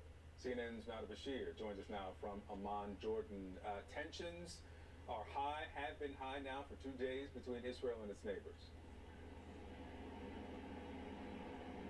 They certainly have, and there is a real sense of concern, Amar and Victor, amongst world leaders in the region that this could spill over into more of a regional conflict. And of course, that will be the focus today as the Cairo Peace Summit gets underway. We know that a number of world leaders and top officials, particularly those from the region as well as from Europe, are in attendance. The key focus as well for key players, including President Abdel Fattah al-Sisi of Egypt, as well as King Abdullah of Jordan, will be not only on focusing on solutions to bring this conflict to an end, to bring an end to Israel's airstrikes on the Gaza Strip, but also, of course, to prevent this war from spilling over into Jordan, into Egypt, and further across the region, particularly concerns around Lebanon. But as you mentioned, tensions are running high on the popular front as well for more than a week now. In fact, from the outset of this war, we have seen people across the region taking to the streets in solidarity with the Palestinian people. There has been a huge amount of outrage and condemnation over the situation in Gaza. Real anger being directed towards both Israel and Israel's Western allies, particularly the United States, with regard to the continuation of Israel's aerial bombardment of the Gaza Strip and the deteriorating humanitarian situation. Now, here in Amman, we have seen protests taking place almost every day now, certainly for the last 4 days. Huge crowds taking to the streets every evening near the Israeli embassy. But what we saw yesterday was an enormous march through downtown Amman. Thousands of people, families, young children draped in the traditional Palestinian flag, waving the Palestinian flag draped in the traditional scarf, rather, all in solidarity with the Palestinian people. And we heard chants in solidarity, but there were also chants of anger, many calling on the Jordanian government to close down the US and Israeli embassies in Amman. And as you mentioned there has been that warning from the Israeli authorities telling Israeli nationals to leave Jordan and Egypt. There is concern that these protests will continue to escalate, but you know, that feeling of anger towards the state of Israel with regards to this ongoing bombardment on Gaza is certainly not waning. Victor, Amman. Nada Bashir for us there in Amman, Jordan. Thank you. Now, as you know, the people of Gaza and Israel, they need a lot of help right now and a lot of aid. So if you want to help, go to CNN.com/impact or text relief to 707070. So the war between Israel and Hamas is escalating. There is serious tension across the Arab world, and President Biden has requested funding to help both Israel and Ukraine. But over on Capitol Hill, Republicans are back to the drawing board to find a new speaker and actually get to work. A lot held up there. The latest next. The new CNN Prime Time is where the truth shines. The day's biggest stories. The night's most essential reporting. This is the new CNN Prime Time. Weeknights starting at 7 on CNN.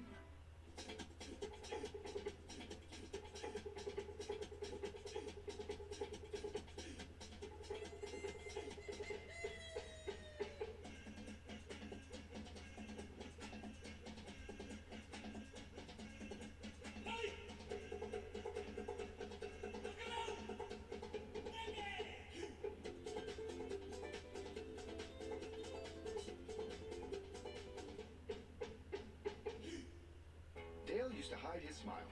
Now, it's Swishy time. He uses TheraBreath anti-cavity mouthwash for 24-hour cavity protection. And it helps strengthen enamel. Not that you have any weaknesses. Try TheraBreath mouthwash. It's a better mouthwash. Hold it! Imagine a world with no drama. I haven't signed Johnny's card yet. Ordering promotional products guaranteed to create memorable moments is an easy mission at 4imprint.com. 4imprint for certain. Choosing a treatment for your chronic migraine, 15 or more headache days a month, each lasting 4 hours or more, can be overwhelming. So ask your doctor about Botox. Botox prevents headaches in adults with chronic migraine before they even start. It's the #1 prescribed branded chronic migraine treatment. So far, more than 5 million Botox treatments have been given to over 850,000 chronic migraine patients. Effects of Botox may spread hours to weeks after injection, causing serious symptoms. Alert your doctor right away, as difficulty swallowing, speaking, breathing, eye problems, or muscle weakness can be signs of a life-threatening condition. Side effects may include allergic reactions, neck and injection site pain, fatigue, and headache. Don't receive Botox if there's a skin infection. Tell your doctor your medical history, muscle or nerve conditions and medications, including botulinum toxins, as these may increase the risk of serious side effects. In a survey, 92% of current users said they wish they talked to their doctor and started Botox sooner. So ask your doctor if Botox is right for you. Learn how AbbVie could help you save on Botox. The all-new Ergo Smart Base from Tempur-Pedic automatically responds to snoring. So no more hiding under your pillow, because this system actually detects snoring, then adjusts to help reduce it. Experience the mattress ranked #1 in customer satisfaction by J.D. Power 4 years in a row. This is spring semester at Fairfield Sassoon Unified. They switched to Google Tools for education because there's never been a reported ransomware attack on a Chromebook. Now they're focused on learning, knowing that their data is secure. Discover the fine art of relaxation and rejuvenation. The perfect place to watch the world go by. Big waves, big smiles. There's always something to do. Just 10 minutes from downtown Victoria. Come for a day, a week, or forever. Come and play in Oak Bay, Victoria's seaside destination. Just you. Mix and match your favorite colors, styles, and fabrics. Create your dream space with Joybird. Plus, get free design services at joybird.com. When Lila was ready to sell her ring, she sent it to Worthy, where they took care of everything and auctioned it on her terms. Then, Worthy sent Lila her money. You're worthy of more. Get started at worthy.com. I'm Rafael Romo in Tel Aviv, Israel. This is CNN. Closed captioning brought to you by InventHelp. Call 1-800-710-0020. Do you have an invention idea but don't know what to do next? Call InventHelp today. They can help you get started with your idea. Call now. 800-710-0020. It's been 18 days now with no Speaker of the House of Representatives. Jim Jordan is out, losing 3 straight votes on the floor and then ousted by his fellow Republicans at a secret ballot. So Monday, House Republicans will try again with the candidate forum. CNN's Melanie Zadona has the latest from Capitol Hill. Well, Republicans are back at square one. For the second time in 2 weeks, their GOP nominee for Speaker has failed to win enough support within the party. Jim Jordan tried to take another vote to the floor on Friday. He failed to win enough support to win the speakership gavel. In fact, he bled even more support. And so after that vote, Republicans huddled behind closed doors and took a secret ballot vote where they essentially voted to dump him as their speaker nominee. But there are serious questions about who, if anyone, can get the 217 votes it's going to require in order to win this speakership. A lot of members are really upset about the situation that they find themselves in. One of those members includes Dusty Johnson. He is a more moderate-leaning member. Armani Roger caught up with him after that conference meeting. Let's hear what he had to say. America's got real problems, and this is a time where we need people interested in problem solving, not self-aggrandizement. It is time for big boys and big girls to stop with the nonsense and get back to work for the United States. So now lawmakers will go home for the weekend. They will have another candidate forum on Monday with an internal speakership election on Tuesday. So that is the earliest we could potentially see a new candidate emerge. And already there are half a dozen Republicans who have jumped into the race. That includes Tom Emmer. He's the majority whip and the third-ranking highest Republican.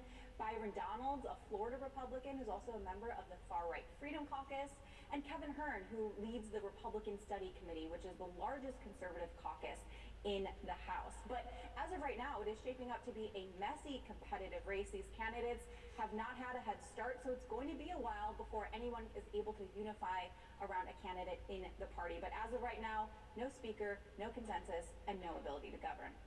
Melanie Zanona, CNN, Capitol Hill. Let's bring in now CNN political commentator and Spectrum News political anchor Errol Lewis. Errol, good morning to you. All right, so let's put the confirmed candidates for Speaker back up on the screen. Former Speaker McCarthy has endorsed House Whip Tom Emmer. Does he have a better shot than, I guess, any of the other candidates thus far? Good morning, Victor. He has a bit of a shot. It's unclear what's going to happen when they have this contest, beauty contest, if you want to call it that, on Monday. But look, the reality is there's a question underlying all of this turmoil that they're going to have to answer. And whether they answer it on Monday or at any other time, they're going to have to decide whether or not this chaos caucus is going to be what the party stands for, at least the congressional delegation. The conference has to decide whether or not they actually want to legislate, or whether or not they want leadership. It's remarkable when you think about it. If they want leadership like Jim Jordan, who's never authored a piece of legislation that actually passed, what they're really saying is legislation is not what the conference is going to be about. Now, there are a number of people there who think that that is shockingly irresponsible, and that's a good thing. But until they make their voices known, until they make that stance clear, I don't think they're going to get anywhere. I mean, Emmer's going to be a good, solid guy who has conservative credentials and so forth. But if there are people there who openly are championing the idea of chaos without legislation, that faction has got to be put off to the side. They've got to be beaten. They've got to be pushed out of contention for leadership. Until they get that, I think we're going to see a lot of back and forth. I just wonder, at what point does exhaustion enter the chat? I mean, we're now 2.5 weeks into this since McCarthy was ousted. At some point, you've got to get someone, pick somebody to do the job. Well, look, let's go back to January, right? It took a week and 15 ballots, and I hate to tell you this, Victor, but the record is 139 ballots over a 2-month period. That was a long, long time ago, and it was shortly before the Civil War, frankly. That's how divided the country was and the Congress was at the time, but things can get a lot worse before they get any better, unfortunately. And so let's say they pick one of these 6 candidates, and there are 2 other potentials who are looking around and making some calls to test their viability. Whomever they pick still has to, in a matter of, less than a month now, reach a deal with the White House on passing a budget to fund the government. So they're going to be in the same place, having to make the same deal that elements of the party do not like. What does this 2-week period, 3-week, who knows how long it goes, what does it get them? Yeah, well, look, it does do some of what you suggested. It's, in terms of gamesmanship, you can try and run out the clock just to put some pressure on your adversary, on your opponents. And there may be some candidates that are trying to do exactly that. It looked like Jim Jordan, in fact, frankly, was going to just try and, fold his arms and just outweigh everybody. But the conference moved on beyond that strategy. I think what we're going to see, though, is some even more urgent issues are going to come up. Student loan repayments have resumed, Victor. We've got urgent aid requests from our allies, Israel and Ukraine.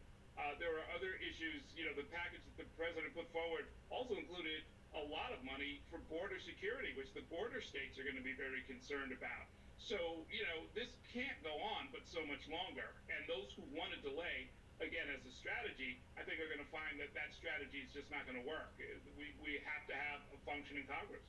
Congressman Matt Gaetz, who led the 8 who voted with Democrats to oust former Speaker McCarthy, right before that last vote on Jim Jordan's candidacy for, or nomination for Speaker, went to some holdouts on Jim Jordan, said, okay, we will accept consequences, whether you want to censure us or expel us from the conference, we will accept that just backed Jordan. That did not work. Can an eventual speaker afford to lose, or can the conference afford to lose those 8? I mean, if you hurt them in any way, you've got 4 or 5 seats here that to get anything passed. Is that realistic that there's going to be some consequence for these 8? I think there will be some consequences. Here again, this is the Chaos Caucus. These are the people who are in very heavily safe conservative districts, so they don't have to do anything in the way of compromise in order to win re-election. And they've decided, for whatever reason, that they're going to sort of ride that safe conservative seat on ideological grounds, not so much, but really just on personal self-advancement. Playing to a national conservative base, raising a lot of money, stopping anything in its tracks from actually happening. Matt Gaetz is the poster child for that, and I think they're going to just sit there lodged as a problem. And the suggestion that Gaetz put out there, oh, you can do something to us, well, he may get his wish, and they may, in fact, be censored or even sort of curtailed in their ability to do anything. That's probably where this is going to end up if enough people get fed up. We'll get a better sense of that when they meet again next week. All right. Harold Lewis, thank you. Still ahead, another lawyer who tried to help overturn the 2020 election results in Georgia pleads guilty. What all this means for former President Donald Trump.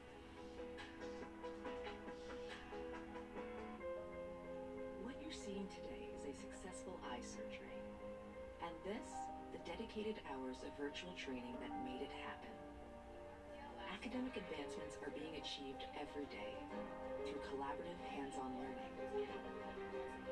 Upskilling careers, now made possible through immersive environments. These are the ways the metaverse is being used today.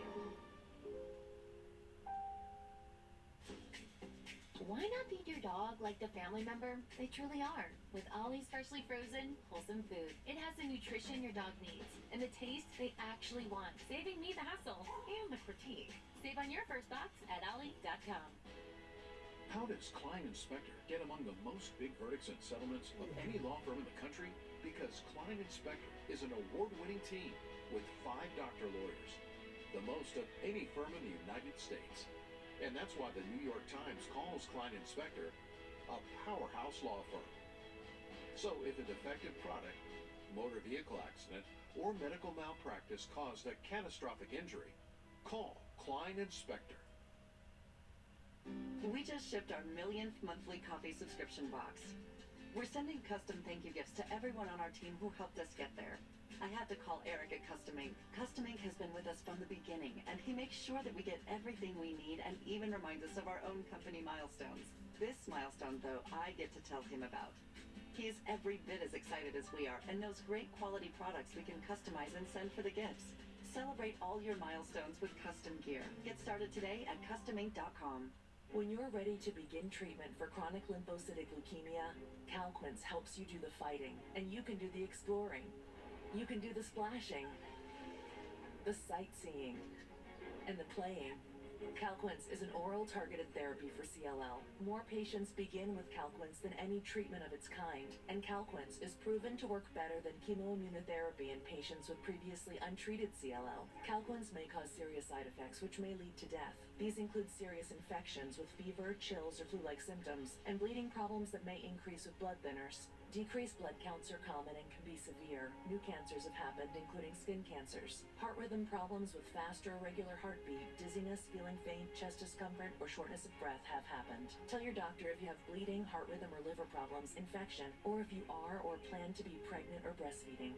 Calquence helps you do the fighting, and you can focus on the things you're loving. Ask your doctor if Calquence is right for you.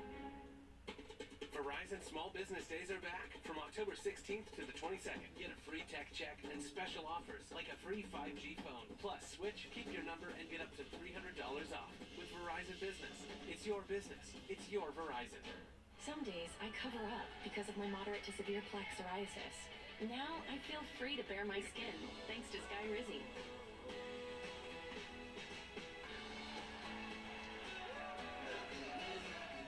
I'm celebrating my clear skin my way.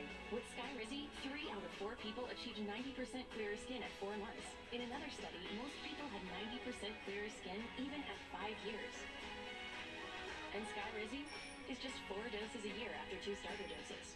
Serious allergic reactions and an increased risk of infections or a lower ability to fight them may occur. Tell your doctor if you have an infection or symptoms, had a vaccine, or plan to. Thanks to clearer skin with Skyrizi, this is my moment. There's nothing on my skin, and that means everything.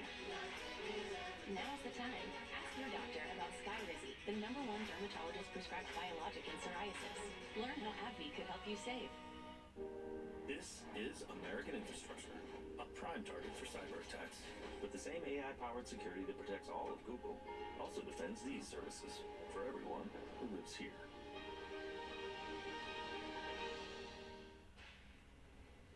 Another former member of Donald Trump's inner circle flips. Attorney Kenneth Chesborough, he was one of the masterminds behind the 2020 fake elector plot. He's now pleaded guilty in the Georgia election subversion case. That's right. Chesborough took the plea deal right as jury selection was getting underway in his trial in Atlanta. CNN's Nick Valencia has more now on what this means for the former president and what comes next. Nick.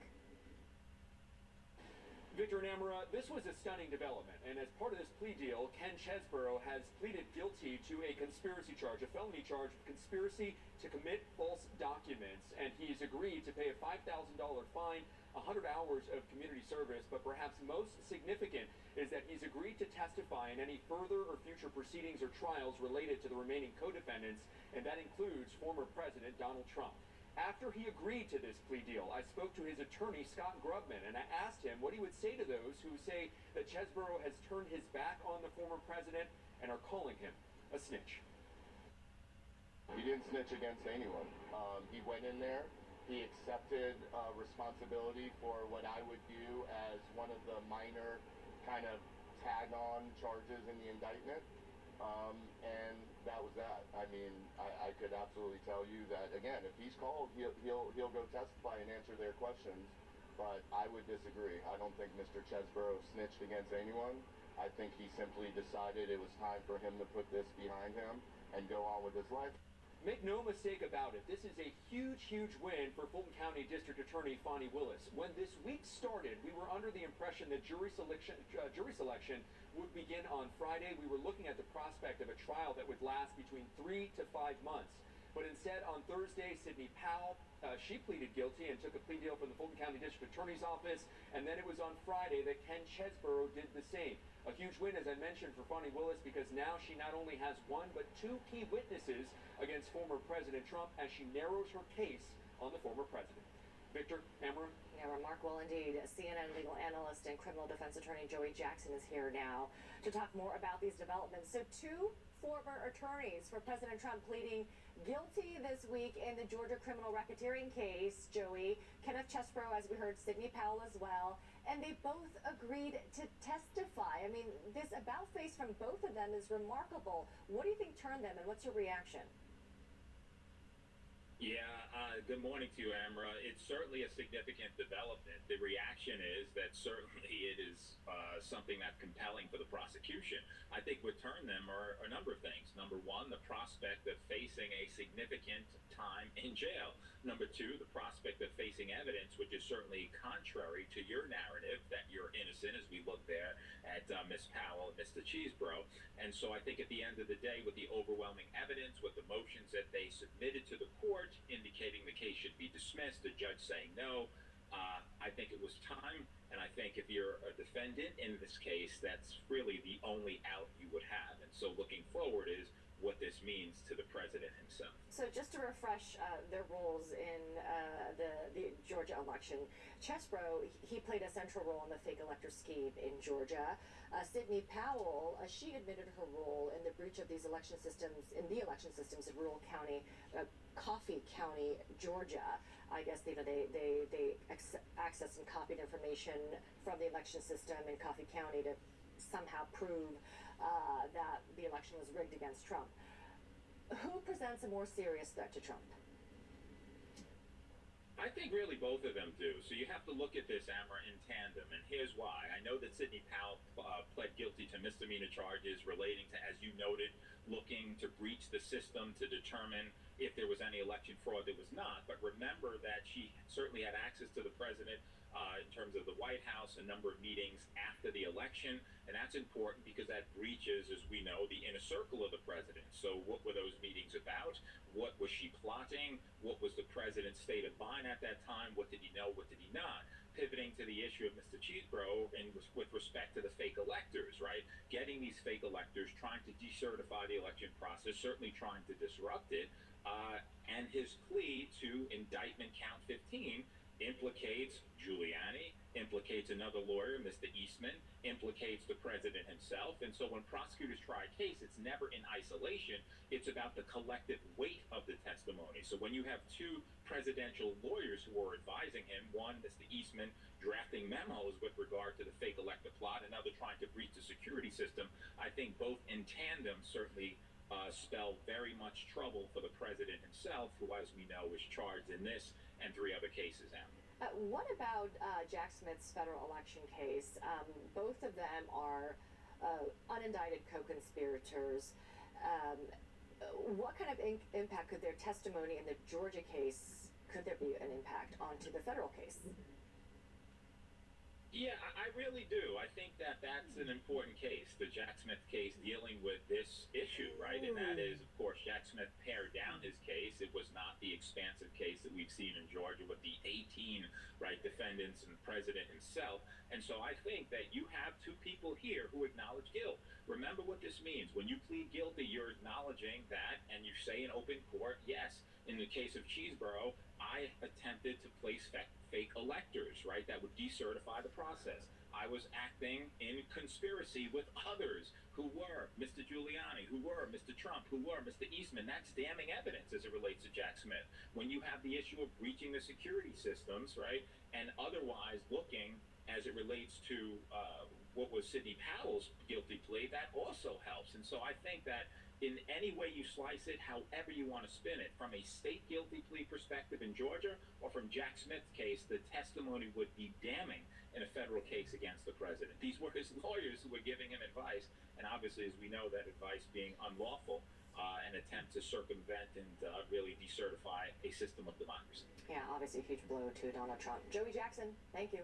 Ahead, our coverage of Israel at war continues. We are live in Egypt on the wait for more humanitarian aid to head into Gaza. Tomorrow, how did Hamas orchestrate their massive attack on Israel? Sarah Seidner explores the history of this secretive and dangerous terror group and what comes next. The whole story with Anderson Cooper, tomorrow at 10 on CNN. This is spring semester at Fairfield Sassoon Unified. They switched to Google Tools for education because there's never been a reported ransomware attack on a Chromebook. Now they're focused on learning, knowing that their data is secure. What's this? Lester pepper. You keep dog food in your fridge? It's not dog food, it's fresh pet. Real meat, real veggies. It's dog food. Fresh Pet. It's not dog food, it's food food. Do you struggle with occasional nerve aches in your hands or feet? Try Nervive Nerve Relief from the world's #1 nerve care company. Nervive contains ALA to relieve nerve aches and B complex vitamins to fortify healthy nerves. Try Nervive and try Nervive pain relieving roll-on. He was only 47. Aneurysm. Did he have life insurance? Do you? No. You gotta get on it. Check out SelectQuote. Trust me, the peace of mind, it's worth it. Come on, Dad. Life insurance is too important to put off another day. That's why SelectQuote makes getting coverage you need easy for less than $1 a day. Now get up to a $2 million policy with no medical exam and same-day coverage. Visit SelectQuote.com. We shop, you save. I suffer with psoriatic arthritis and psoriasis. I was on a journey for a really long time to find some relief. Cosentyx works for me. Cosentix helps real people get real relief from the symptoms of psoriatic arthritis or psoriasis, serious allergic reactions, severe skin reactions that look like eczema, and an increased risk of infections, some fatal, have occurred. Tell your doctor if you have an infection or symptoms, had a vaccine or plan to, or if IBD symptoms develop or worsen. I move so much better because of Cosentix. Ask your rheumatologist about Cosentix. How's the chicken? The prawns are delicious. Oh, I have a shellfish allergy. One prawn, very good. Did I say chicken wrong? Tired of people not listening to what you want? It's truffle season. That's okay. Never enough truffles. How much are they? It's a lot. Oh, okay. I'm good with that. It's like a priceless piece of art. Enjoy. Or when they sell you what they want? Yeah. The more we understand you, the better we can help you. That's what US Bank is for. Huge relief. Yeah. Are you certain about the entertainment? You kind of nailed it. Are you for imprint certain? Are you ready to rock? I got this.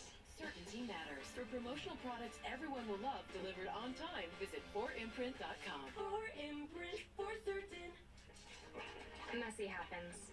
When it does, there's Homaglow. For just $19, Homaglow will clean your entire house. Everything from dishes to vacuuming, even laundry. Join thousands of Americans and book your first cleaning today for just $19. Get customizable furniture at joybird.com. That complements your art, your green thumb, or just you. Create your dream space with Joybird. Plus, get free design services at joybird.com. At Grainger, we're for the ones who pay attention to every little detail. The ones who fuss, tinker, and sweat the small stuff. Because you know the tiniest thing can make the biggest difference when it comes to keeping business moving. We get it. We're the same way. Offering access to product experts to help you quickly and easily find what you need. So whatever your industry, you know you're always getting professional grade products. Call, click Grainger.com, or just stop by. Grainger, for the ones who get it done. I'm Manuaj on Capitol Hill, and this is CNN. Closed captioning brought to you by Mesobook.com. We only represent mesothelioma victims and their families. Call for a free book. Call 800-282-4444 or go to Mesobook.com. This week's CNN Hero is focusing on the children whose families are living in limbo in shelters at the U.S.-Mexico border, waiting to enter the U.S. legally. When Estefania Rebejon learned that some children are out of school for weeks, months, or even years, this native Colombian, once a migrant child herself, decided to bring the classroom to them. I just kept feeling like the weight of this crisis was on my shoulders. Schools are the way to be able to help them heal. So I thought, why don't we turn a bus into a mobile classroom? We currently have 3 mobile school buses, and we have also opened 4 school locations along the border. We partner with shelters to provide bilingual educational programs for migrant children and refugee children at the U.S.-Mexico border. Yo soy de Colombia. And a lot of them are always very surprised that I myself was a migrant child. I always want the kids to realize that being a migrant is not something they need to be ashamed of. Gracias por compartir. Te quiero mucho. Okay? I want our efforts to be something permanent. And that when it's all said and done, that we would be proud to look back and say that we were there when people needed us the most. Well, to see her work in action and learn about her journey, go to CNNHeroes.com. CNN Heroes, brought to you by Humana, a more human way to healthcare. At Humana, we believe your healthcare should evolve with you, and part of that evolution means choosing the right Medicare plan for you. Humana can help. With Original Medicare, you're covered for hospital stays and doctor office visits, but you'll have to pay a deductible for each. A Medicare supplement plan pays for some or all of your original Medicare deductibles, but they may have higher monthly premiums and no prescription drug coverage. Humana Medicare Advantage prescription drug plans include medical coverage, plus prescription drug coverage, and coverage for dental, vision, and hearing. All wrapped up into one convenient plan. Plus, there's a cap on your out-of-pocket costs. Humana has large networks of doctors, hospitals, and specialists across 49 states. So call or go online today and get your free decision guide. Humana, a more human way to healthcare. Verizon Small Business Days are back from October 16th to the 22nd. Get a free tech check and special offers like a free 5G phone. Plus, switch, keep your number, and get up to $300 off with Verizon Business. It's your business. It's your Verizon. He hits his mark center stage and is crushed by a baby grand piano. You're replacing me? Customize and save with Liberty Bibbity. He doesn't even have a mustache. Only pay for what you need. Liberty, liberty, liberty, liberty. How does Klein Inspector get among the most big verdicts and settlements of any law firm in the country? Because Klein Inspector is an award-winning team with 5 doctor lawyers, the most of any firm in the United States. And that's why the New York Times calls Klein Inspector a powerhouse law firm. So if a defective product, motor vehicle accident, or medical malpractice caused a catastrophic injury, call Klein Inspector. Hi, I'm Ideal and I lost 90 pounds on Golo. I struggled with weight loss and weight gain my entire life. With all the yo-yo dieting I did in the past, I would lose 20, 30, 50 pounds just to gain them over and over again. In 1 year, I've lost 5 sizes and I'm on my way to lose another 3. With Golo, I can do it. Change your life at Golo.com. That's GOLO.com. This is American infrastructure, a prime target for cyber attacks. With the same AI-powered security that protects all of Google, also defends these services for everyone who lives here. The new CNN Prime Time is where the truth shines. The day's biggest stories, the night's most essential reporting. This is the new CNN Prime Time, weeknights starting at 7 on CNN.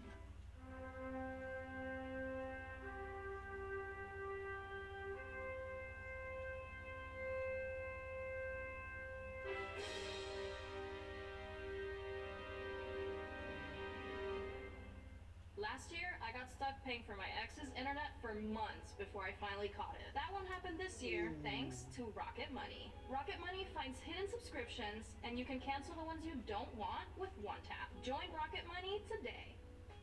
Why pay over $100 a month for cable when it's half the cost for Fubo TV? Get all the channels you want, with all the entertainment you love, for the price that cable can't beat. Try free at FuboTV.com. When Lila was ready to sell her ring, she sent it to Worthy, where they took care of everything and auctioned it on her terms. Then, Worthy sent Lila her money. You're worthy of more. Get started at Worthy.com. I'm Eva McKen in Washington, and this is CNN.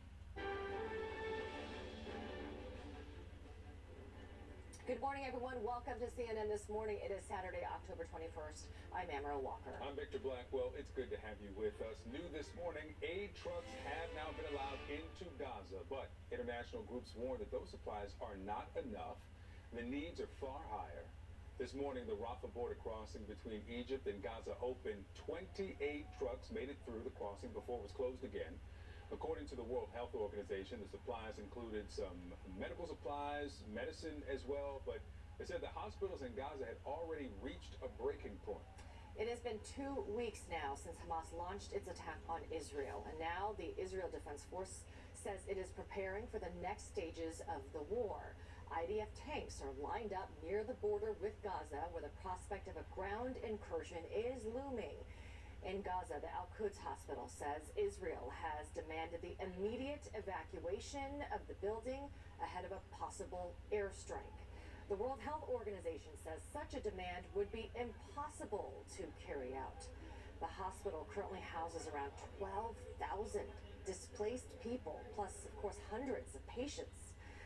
And an American woman and her teenage daughter are free now following their surprise release late last night. They were visiting family at a kibbutz close to Gaza from Chicago when they were taken hostage by Hamas.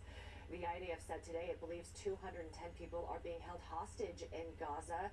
The group says the current priority is the return of all hostages. CNN's chief international correspondent Clarissa Ward is with us now. So after weeks of waiting, the Rafah crossing opened just long enough to allow these 20 trucks in. 2 million people plus there in Gaza. Walk us through what happened. Explain what we saw today. So we got word at about 9:30 this morning that the Rafah border crossing was going to open at 10 a.m., that it was going to open for long enough to let in those 20 trucks. That is the initial amount that was agreed upon by all different sides. These were Egyptian Red Crescent trucks. They drove through the gate. They took off the aid. Palestinian trucks then loaded the aid, and it went through to the Gazan side of the border. This is obviously very heartening for so many people who've been pushing so hard, but mostly, of course, for people in Gaza who are in such desperate need of aid. But it's important to be clear that it's really a drop in the ocean in terms of what is actually needed, the scale of the humanitarian catastrophe. To put it in some context or perspective for you, the UN told us that before this war, so 2 weeks ago, 3 weeks ago, roughly 455 trucks of aid would go into Gaza every single day. So now you've had 2 weeks with zero aid. Today you've got 20 trucks of aid. The World Food Program saying that might be enough for 30,000 people, and the demand they have right now is for 900,000 people. They need at least, according to the UN, 100 trucks a day to be able to cross. They're hoping that starting tomorrow or starting Monday potentially, the UN trucks will start to flow through as well, and that there will be a sort of more continuous and sustained humanitarian corridor established. How do they even begin to distribute the aid, Clarissa? I mean, that is staggering, the comparison you made. Today, just 20 trucks compared to the 455 aid trucks that have been going in every single day into Gaza. And also, if you can clarify what is on these trucks, because the WHO says medicine and medical supplies, but the needs are food and water, and of course fuel for the hospitals. So in terms of the distribution, it becomes very complex for the UN and for aid workers inside if it's only 20 trucks, because the concern then is that people will mob the trucks. People will be in a panic. There will be scenes of chaos if it's not clear that it's a sustained humanitarian corridor, that there is more aid going to be coming in every single day. That was a really, really big worry for the various different agencies on the ground there. The four things that the UN says people desperately need: food, water, medicine, fuel. Fuel has been a controversial issue. The Israelis have said there is no fuel in that first 20 trucks of aid. But when you talk to people on the ground, fuel is really desperately needed, because it's fuel that keeps the generators going, the generators that keep the hospitals going, to the extent that the hospitals are even still able to function at this stage. But there is no electricity, so generators became crucial to maintaining some semblance of functionality. So they're still going back and forth about the fuel. The hope is on the UN side that we're going to see more trucks, more equipment, and that fuel will be part of that. Clarissa Ward, appreciate your reporting. Thank you so much. The release of 2 American hostages is an enormous relief, as you'd imagine, to their family back in Illinois. CNN's Whitney Wild has more. The walk to freedom in a snapshot. 59-year-old Judith Renan and her 17-year-old daughter Natalie are finally safe after 2 weeks as Hamas hostages. They're headed home after many prayers and tears. Because they're innocent. A community's fear now replaced by joy. Our prayers have been heard for Judith and Natalie, and we are so overjoyed. Judith and Natalie traveled to Israel from Evanston, Illinois, and have been missing since the Hamas attacks on October 7th. They were visiting a kibbutz in Israel for Judith's mother's 85th birthday. Judith's sister told CNN she had no idea if they'd ever return. I'm very worried about my sister and my niece. My niece is, she's not even 18. She's supposed to be celebrating her birthday on the 24th of this month. We know that young women are being raped and injured, and Judith is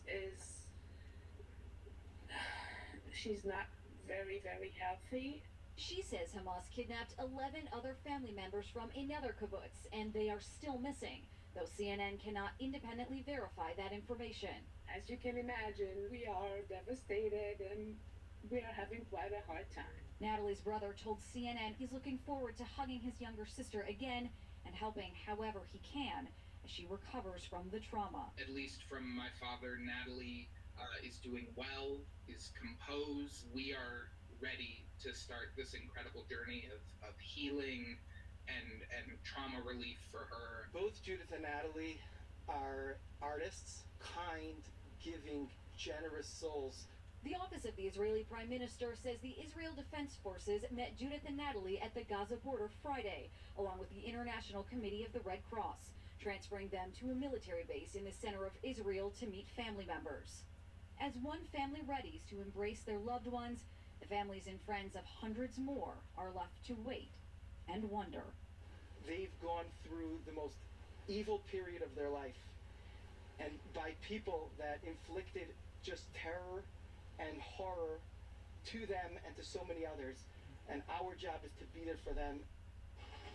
The White House says President Biden spoke with Judith and Natalie by phone Friday. This as U.S. officials work around the clock to try to bring home 10 other Americans still missing in this conflict. Victor Amara. Wendy, thanks so much. Joining me now is CNN national security analyst Peter Bergen. Peter, good morning to you. Your latest piece says that Qatar brokering the release of these hostages is the best way to get the hostages released, as we saw now.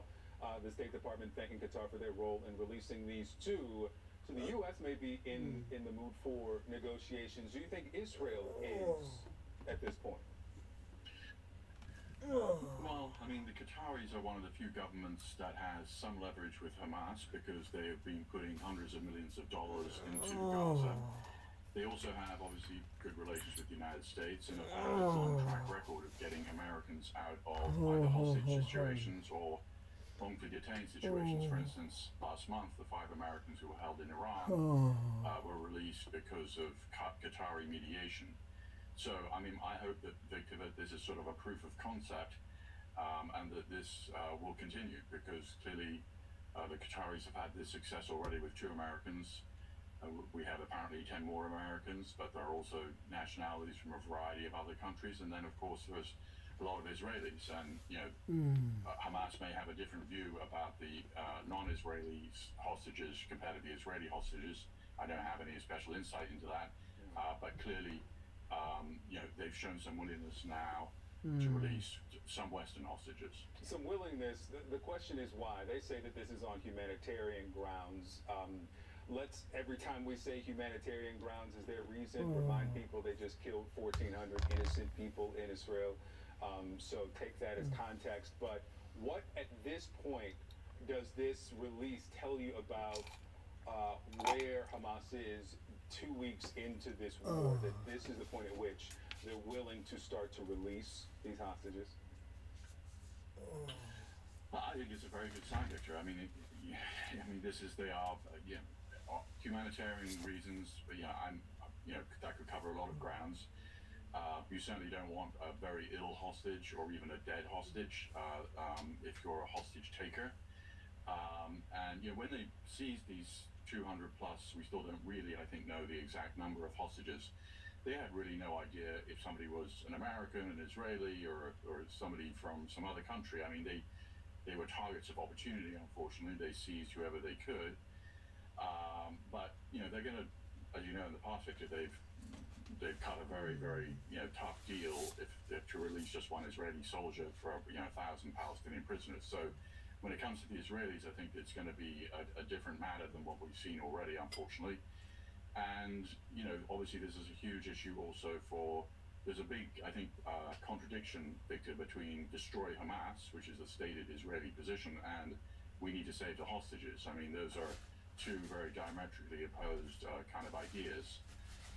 So, we can only hope that this is the beginning that Hamas behaves in a responsible fashion when it comes to this particular issue. Obviously, they have haven't behaved in a very responsible fashion in so many other ways. But I'm glad this happened.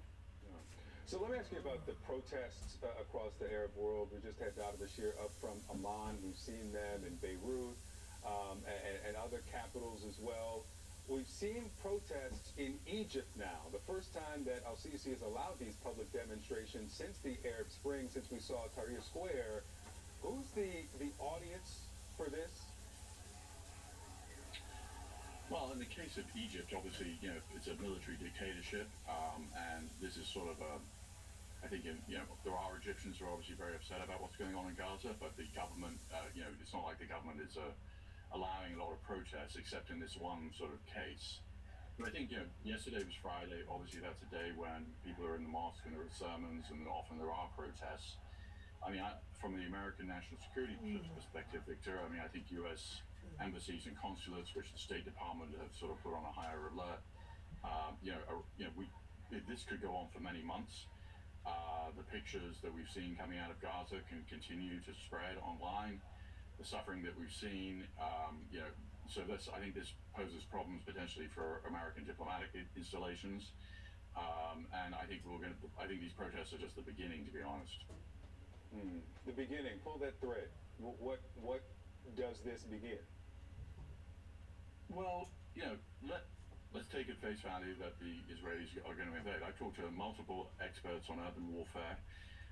Actually, I'll give you a very good kind of analog picture. So, Mosul, which was sort of effectively the headquarters of ISIS in Iraq, it's the second biggest city in Iraq, 2 million people, so about the same size as Gaza. ISIS, had a lot of time to prepare itself and dig in, very similarly to Hamas.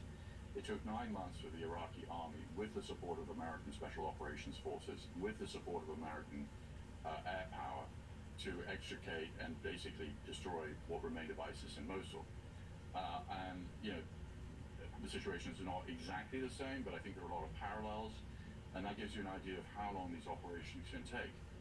And the Israelis face multiple issues: hostages, human shields, civilians, tunnels, various forms of IEDs, the fact that Hamas has had years to prepare for this, booby traps, I mean, you name it. On the other hand, the Israelis have some advantages, but the main point here, Victor, is if you're an advanced military like the Israelis, or any advanced military, fighting urban warfare, a lot of your advantages are not on your side. Think about the Americans in Fallujah in 2004. It was a very tough fight with the Marines. So this could go on for months, and then I think the protests will continue as this conflict continues. All right, Peter Bergen, always good to have your insight. Thank you so much.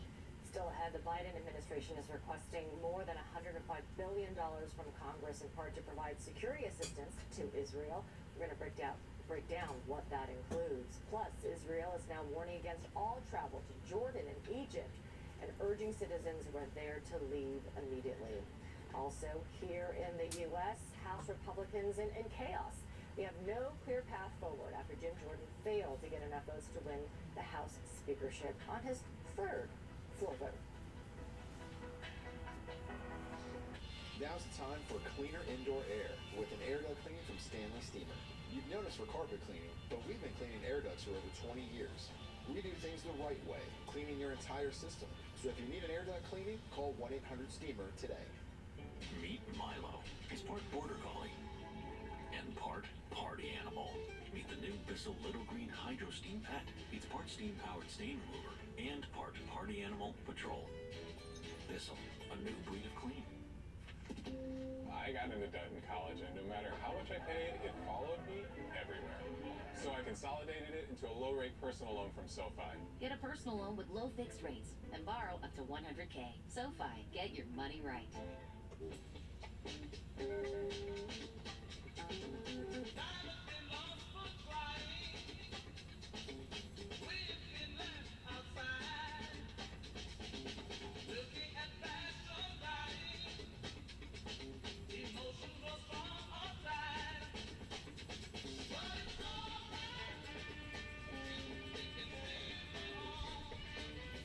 Get it with gurus.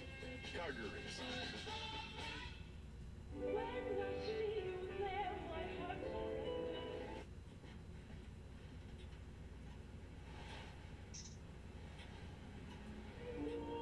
Search for something you love. Etsy has it. This is spring semester at Fairfield Sassoon Unified. They switched to Google Tools for education because there's never been a reported ransomware attack on a Chromebook. Now they focus on learning, knowing that their data is secure.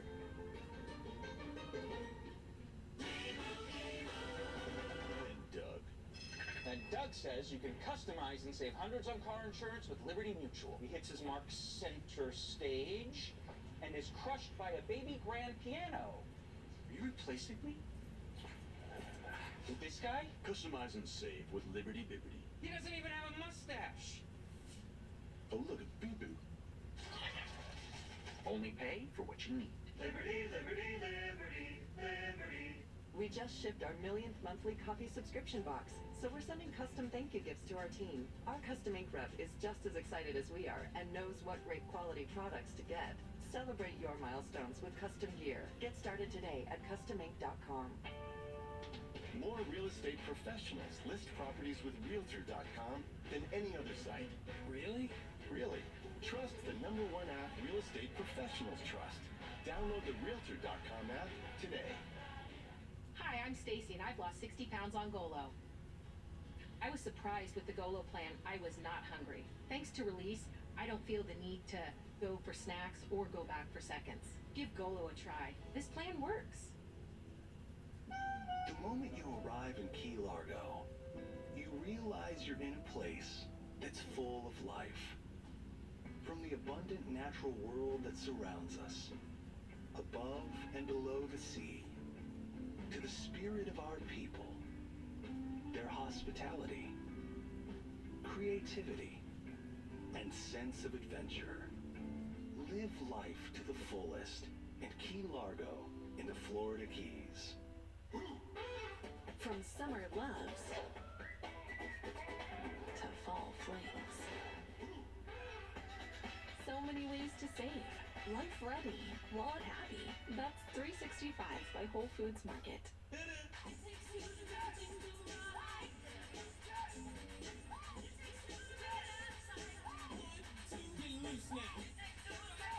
Stay 2 nights and get 5,000 bonus points. Book direct at bestwestern.com.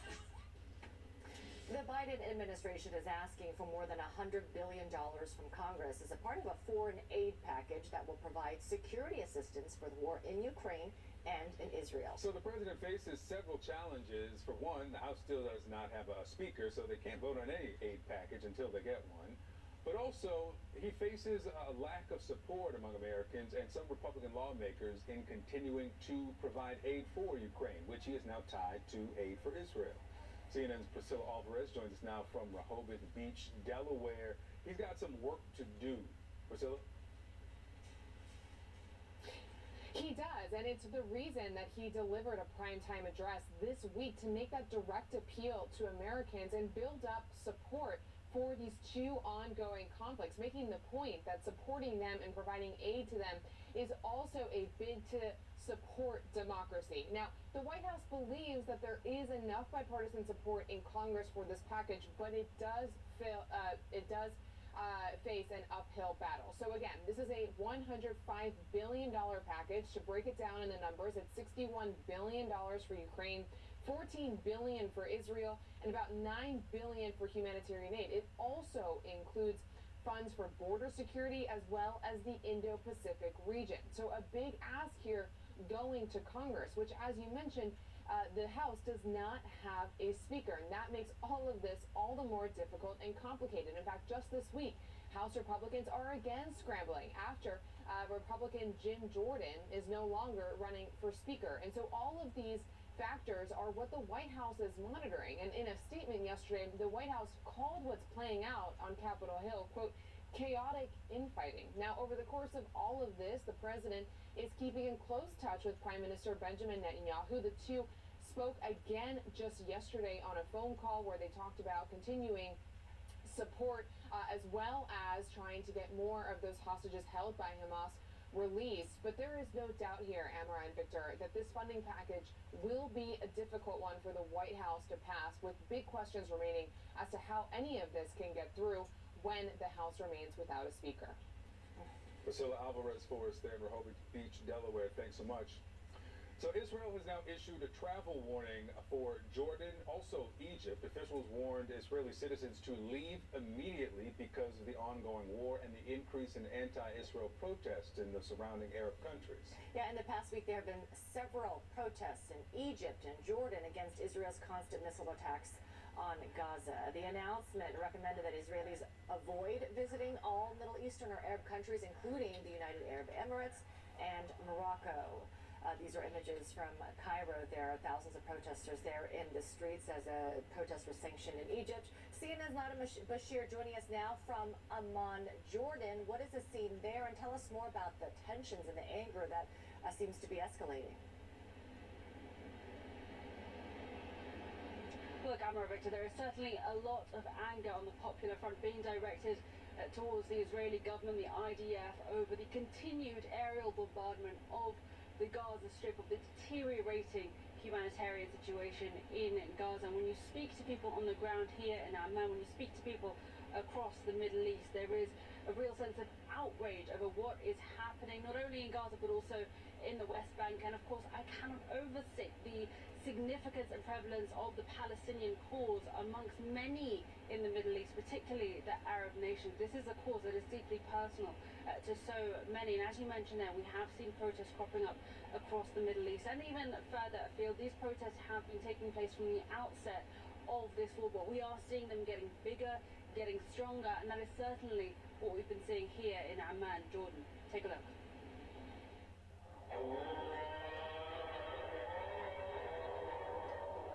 In downtown Amman, worshippers gather for Friday prayers.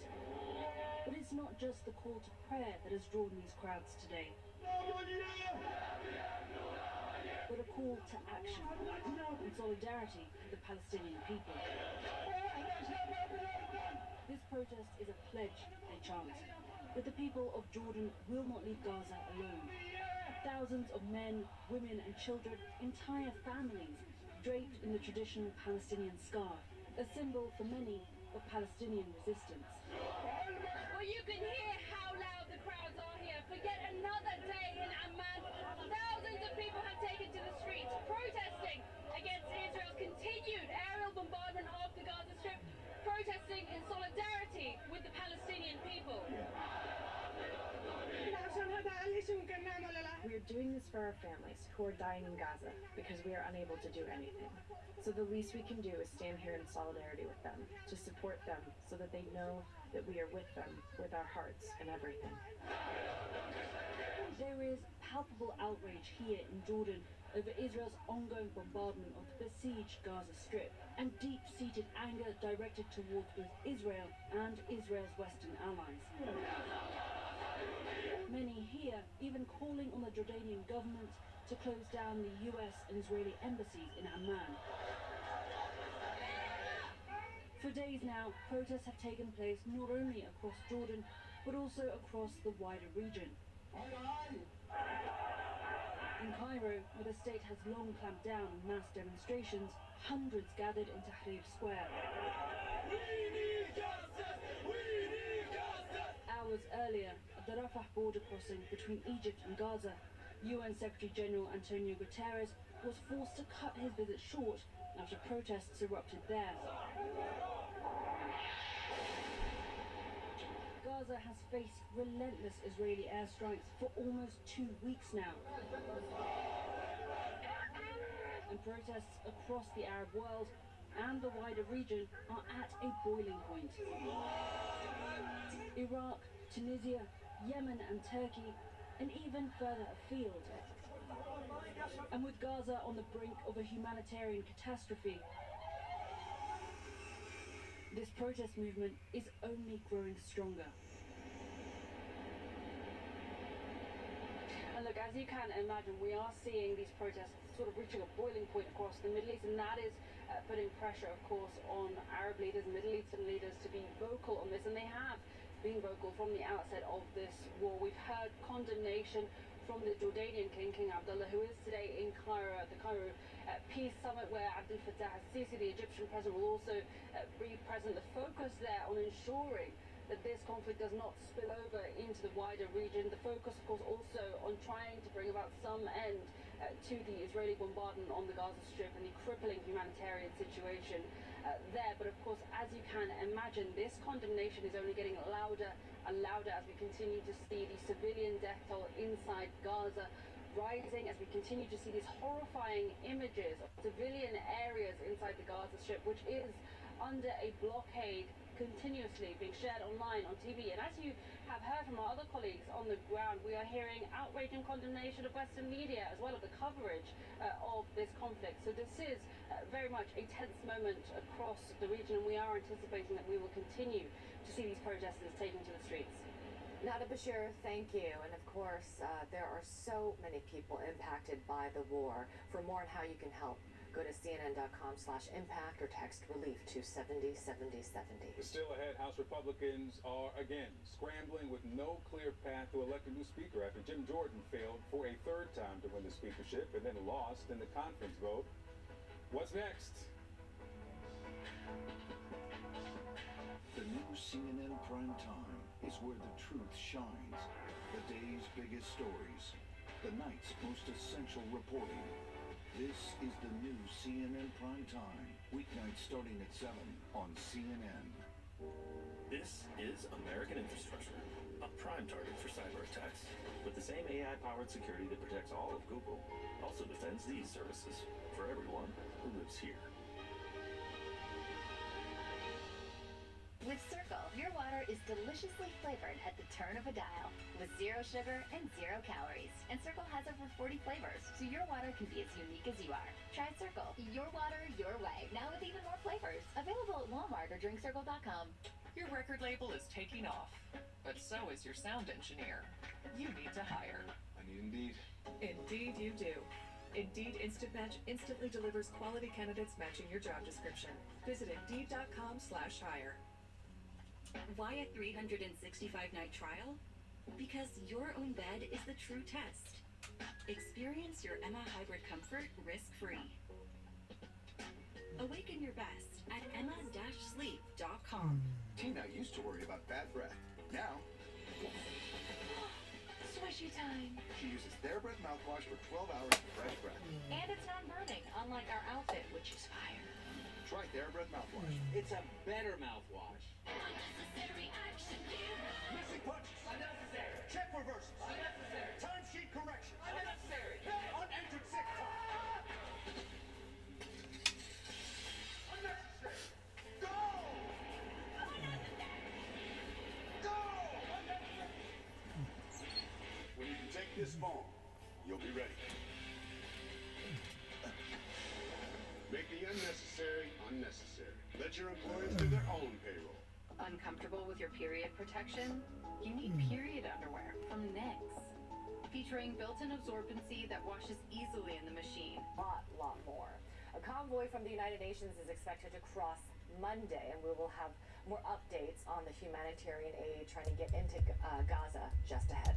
Well, back home, the House is still paralyzed with no speaker. Congressman Jim Jordan is out of the race for the gavel. House Republicans will hold a candidate forum on Monday. GOP lawmakers are getting restless. CNN's Manu Raja heard their frustration, and he got a short list of who may get those coveted 217 votes to win. Good morning, Victor and Amra. A chaotic week in a paralyzed House and many, many angry House Republicans in the aftermath of what has been just an absolute brutal battle within the House GOP about how to move forward in the aftermath of Kevin McCarthy, the Speaker of the House, then Speaker of the House, who was pushed out of the speakership in historic and unprecedented fashion now nearly 3 weeks ago. And as a result, no speaker means nothing can happen in the House. No legislation.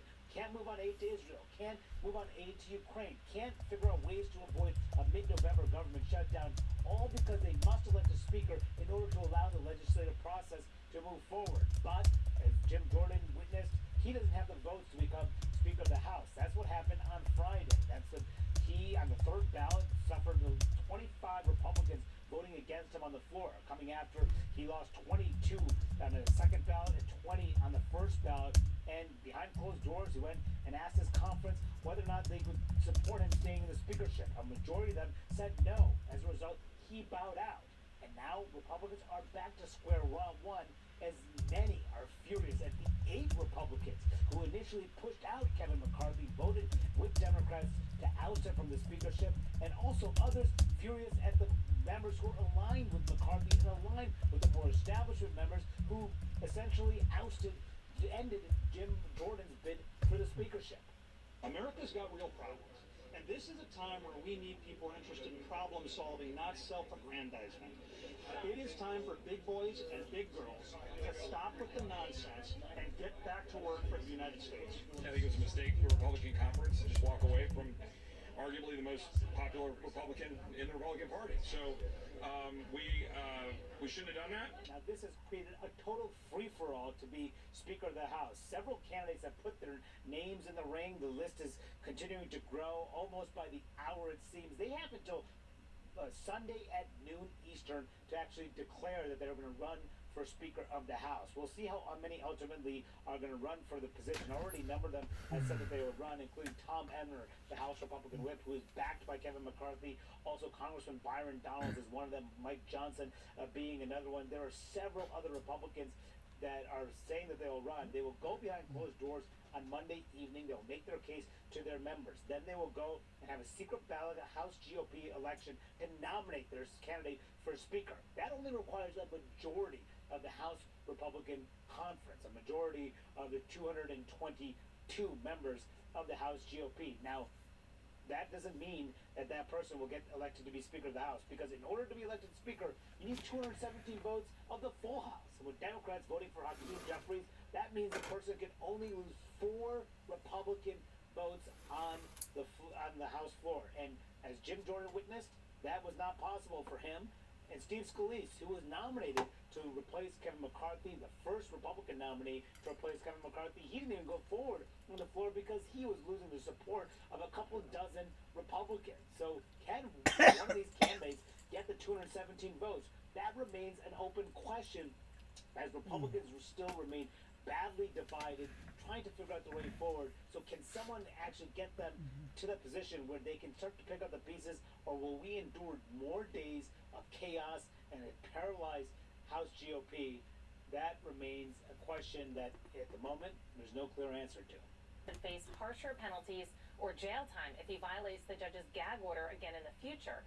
Judge Arthur Engoron writing, "Make no mistake, future violations, whether intentional or unintentional, will subject the violator to far more severe sanctions, which may include, but are not limited to, steeper financial penalties, holding Donald Trump in contempt of court, and possibly imprisoning him."